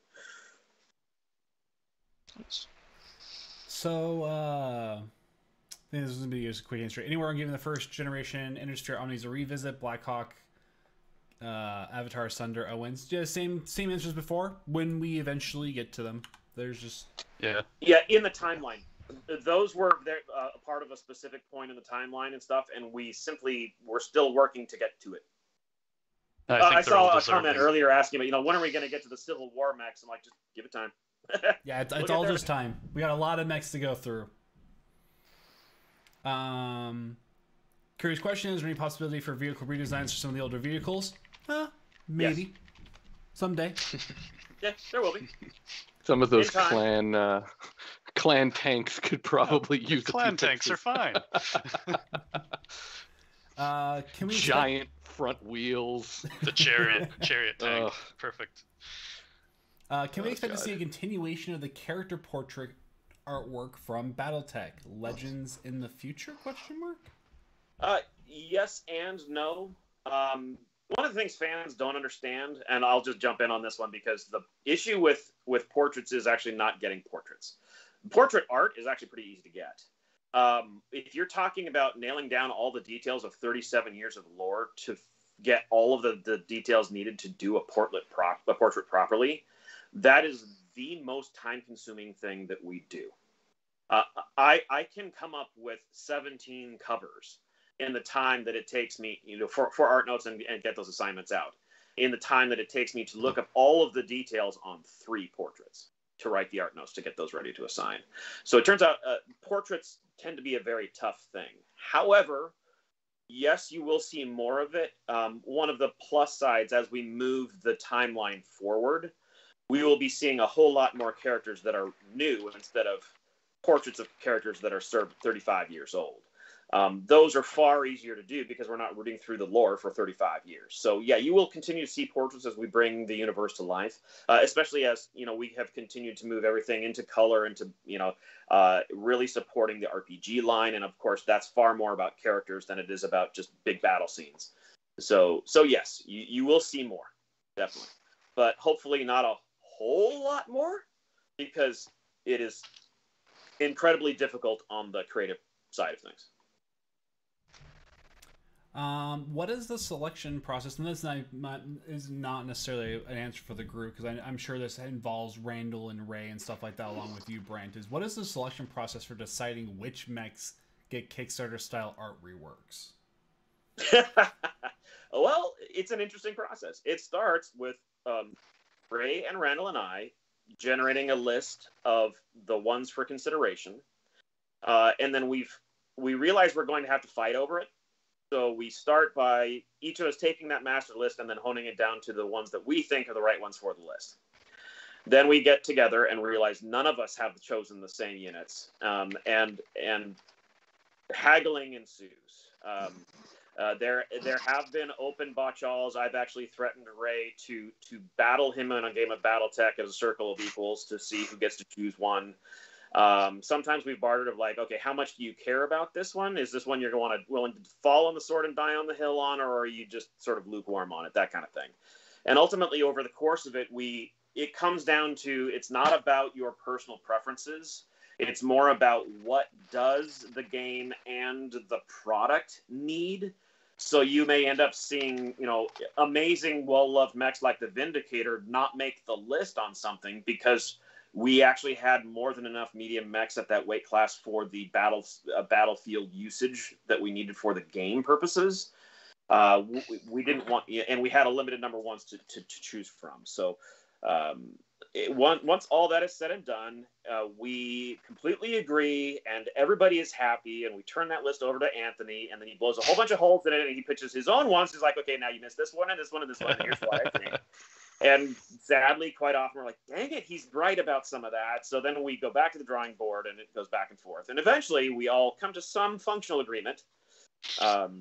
And we the solution is you guys then stretch goal all the cut mechs back onto it anyway. Yeah. Or in the case of the Clan Invasion Kickstarter, we're all happy with that. We released the list of the mechs to the backers, and they're like, "Oh no, we don't want that one. We want these ones." And we go back to the dragon board and reshuffle everything and take some mechs off, put new ones in. So yeah, and accidentally take off the Kodiak. Yep. We do listen to the fans. Yep. What else you got, Talon? This one was kind of written kind of funny, but pretend I'm the one in charge of deciding what the third Succession War source book gets for its cover/color palettes. Pitch me an illustration you would want to do. We don't usually do covers that way. I ask the developer what they want. Like, what do you think is the most important key moment we want to showcase on the product you've just given us? Because at that point, the developer has outlined, here's the scope of the conflict or the nuances or the storytelling we're doing in this product. I'm like, great. What are the parts where the tent poles where the story is hanging from? And they'll tell me, well, we want 150 battle mechs out in a valley that's covered in smoke with lava exploding, and there's got to be infantry running between their legs, and yeah, can we have it in 3 weeks? And then I have to shoot them down and say, no, why don't you give me a realistic illustration and a realistic timeline, and then let's go from there. And over the course of things, they ultimately will bend to my will, and then I sign it out to these guys.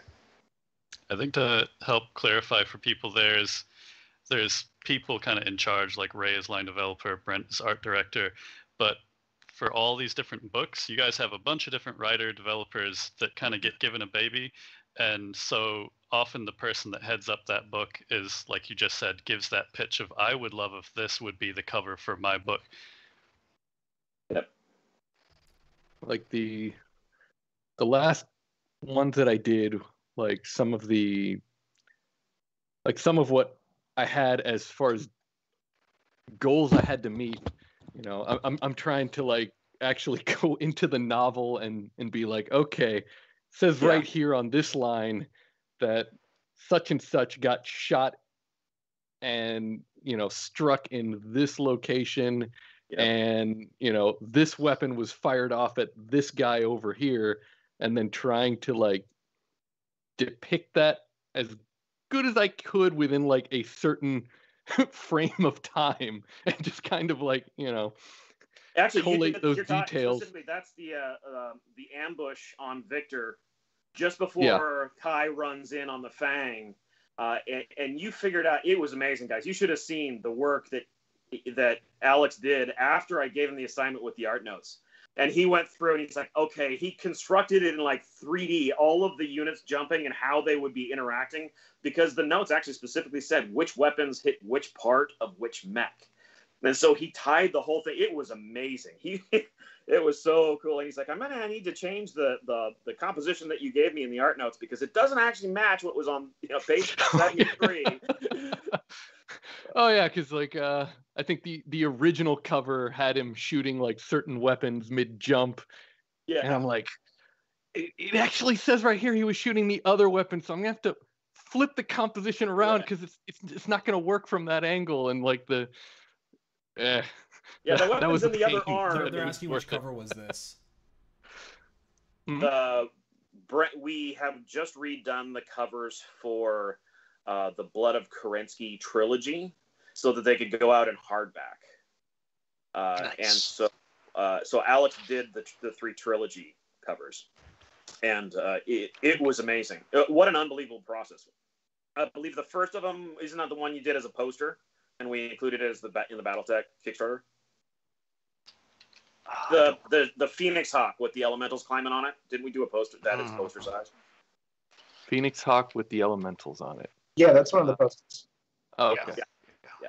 So yeah, it was a cool thing. And by the way, sometimes that happens, but some other times the developers reach out to us and they're like, "I trust your guys. Tell them they can run amok, do whatever they want. Roughly speaking, here's what's going on." And so I think Ken recently got one where it was like, "Okay, we want roughly this. Just come up with something cool." And I know Anthony and Marco and Alex have all been given covers where like, you get to run amok. I want the Kellhounds blowing the shit out of something. Go. And yeah, and then a week later, I get this unbelievable composition in this swamp scene with all of these units, and of course the crisscross that was fire fun. I always ask for.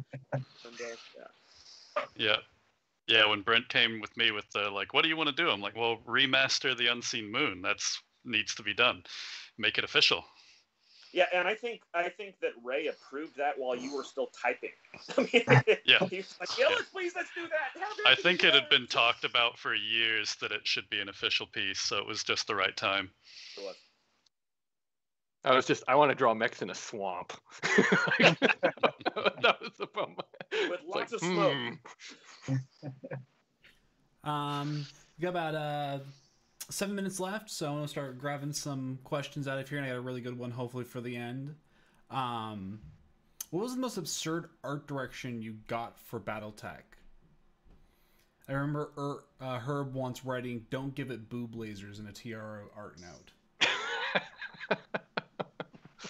Who is that question from? I unfortunately did not keep the recipient. I want to hear some from Ben and Ken. They've been quiet for a while. Yeah, you guys can talk. What are some of the crazy art directions butt your way in. give you guys? The last time I had art notes was way back in Shattered Sphere. So I mean, I'm trying to even remember the details. I think my biggest takeaway on most of it was, aside from the one I gravitated towards, which I thought was a real cool scene that had all those specific, got to have the arm falling off mid chop, blah blah blahs. But most of the others, my thought process was just trying to figure out what Brent was smoking, because there's like 52 things coming into this one 8x12 image portrait, not landscape. And I'm like, nope, I don't want that one. Nope, I don't want that one. Nope, I don't want to do that one. Oh, but then this one, just the moment I read about the, Shiro and the Dolor fighting, instantly had a picture in my head. Anthony had me flip the composition, I think. But other than that, it was like almost all just the moment I read the notes, it was there. But ridiculous was hard to say. It's just sometimes the sheer amount. We need X lasers coming into here, like one of the swamp scenes like Alex would want to do, It's just sometimes too much detail, I guess. But like I say, I haven't done, it's been 3 years?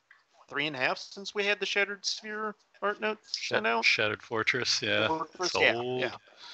So I'm not the one really to answer that, Anthony, despite me rambling on. How about you, Ken? As the unbiased newbie rookie, I'm still kind of working on my workflow of getting the notes, seeing what I actually do fully understand. I go, oh, I know that. It's like, the Captain America meme. I understood that reference. That's me. I'm just Googling away there, and I have certain favorites that I know from the aesthetics over the years.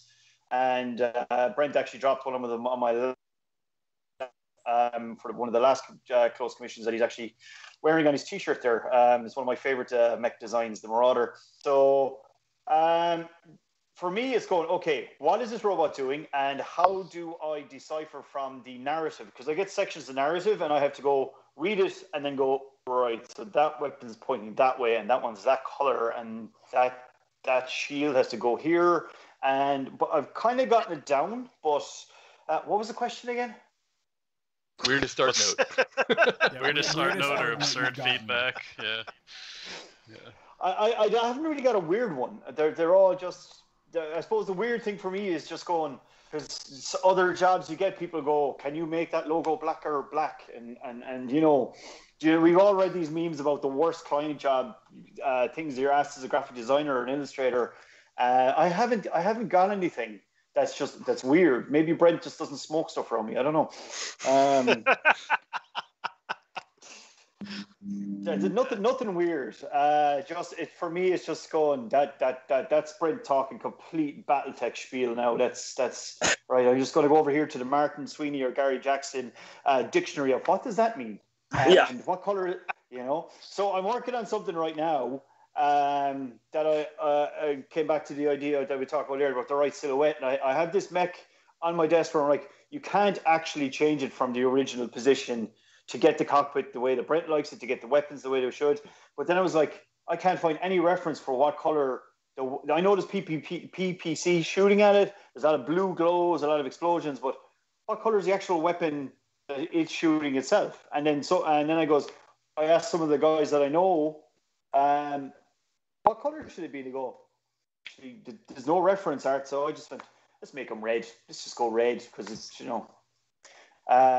So I've deviated a bit there. It's just I haven't been asked anything strange. It's just for me, the strangest thing first was going, I have to learn all of this stuff, and I have to be able to take this paragraph or this sentence and just go, what is the visual and what can I pick out and what can I translate to make something work. Hope that makes sense. So, for what it's worth, there's if anybody sees the cover that we just released for Paid in Blood, it was the second novel for the invasion of Northwind from Michael Sierra-Bella. That's the one with the modified Centurion? No. It's the one where they're fighting on an HPG. Oh. So we actually, I had I had Spooky 3D model an HPG a few projects back, and he did 3 of them, and one of them was so big that the only way that it could possibly be, like, the complex was actually bigger than a map. It wouldn't fit on one map. And so we realized, like, that has to be like one of the old biggest ones. So turns out the HPG complex on Northwind during the, throughout the Dark Age, that actually happened to be one of the only ones that survived working, and it was an old Star League era one.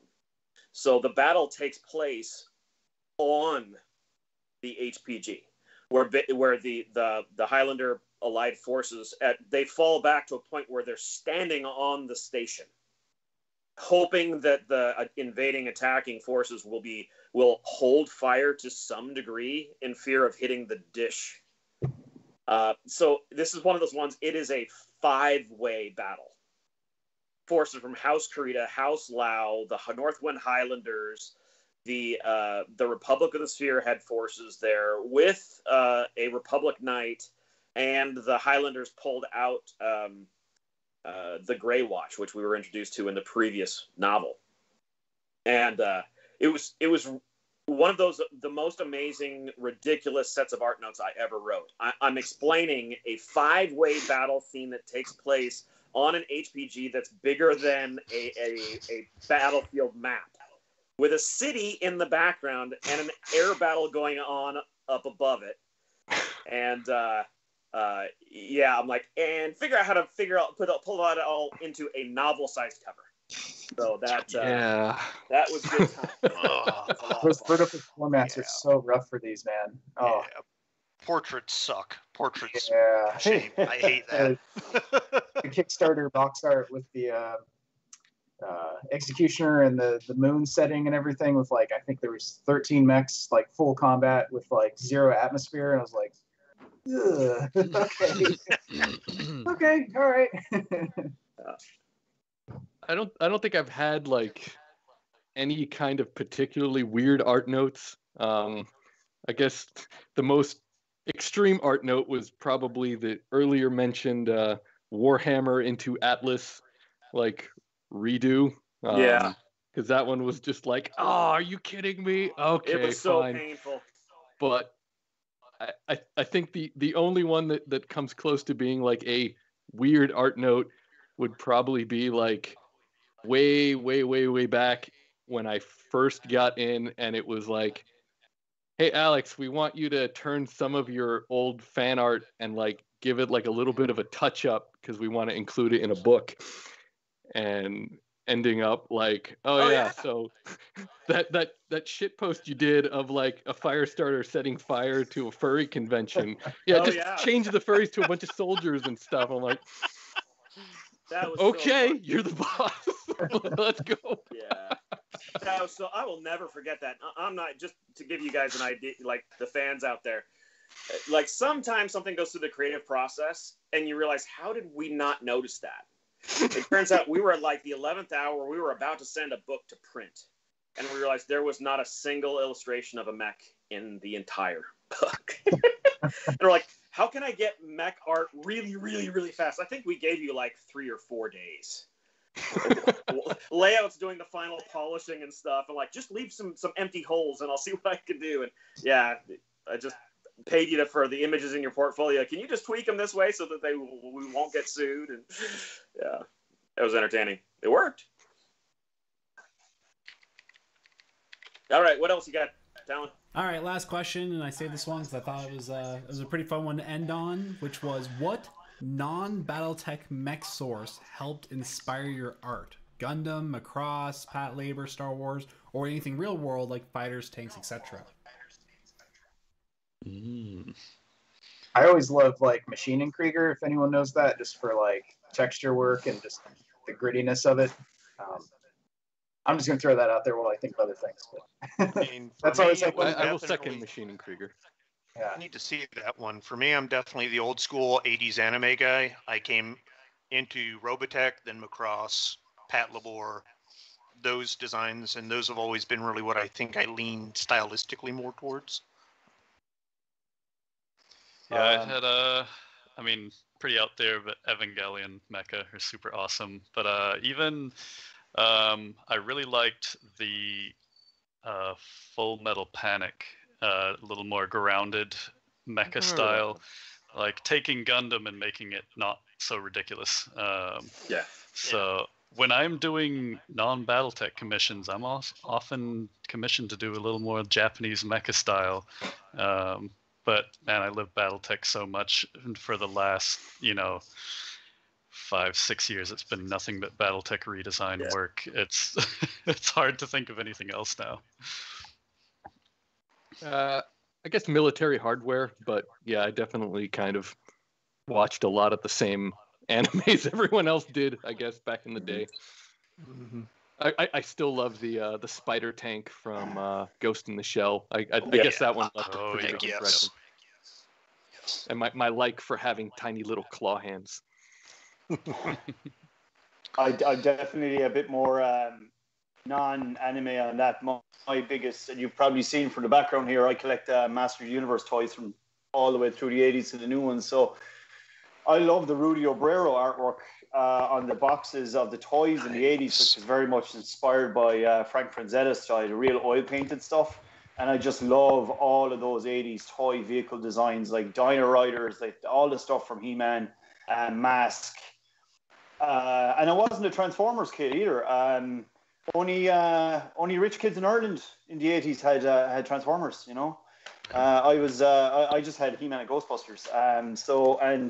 And remember, guys, were like we didn't have TV till 2 o'clock in the day here, and if there was horse riding on television, it meant there was no cartoons. So that actually happened, So we had I grew up with box art like that I saw, and I would eat that up, that kind of stuff. And of course, there was no internet, so you didn't know who Frank Franzetta or Rudy Obrero or any of these people were. So I just kept looking at the boxes all the time for my Battleram, Wind Raider.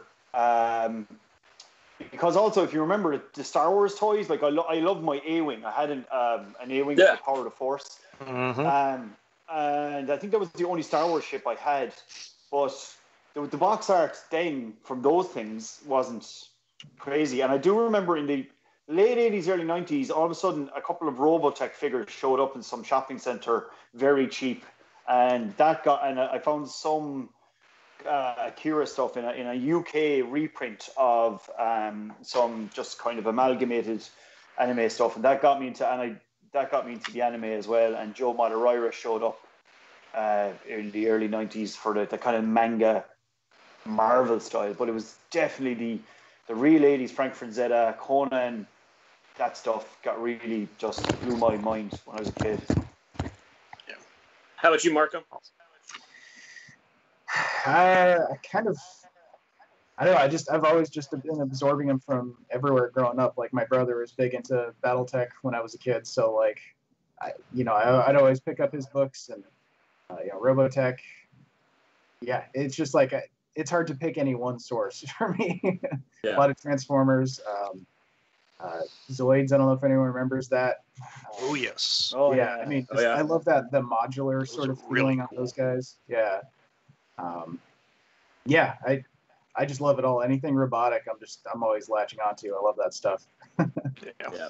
There, it's funny because there was one scene in particular that stood out for me. Appleseed, when the suit opens, and it's like Yes. it doesn't just it's not like a door. It hydraulically opens, then another thing comes See out, and things then a thing. spinning. Yeah, just the levels of details of it's not just a shell. There's so many layers of mechanisms in there. Stuff like that I just absolutely love. All of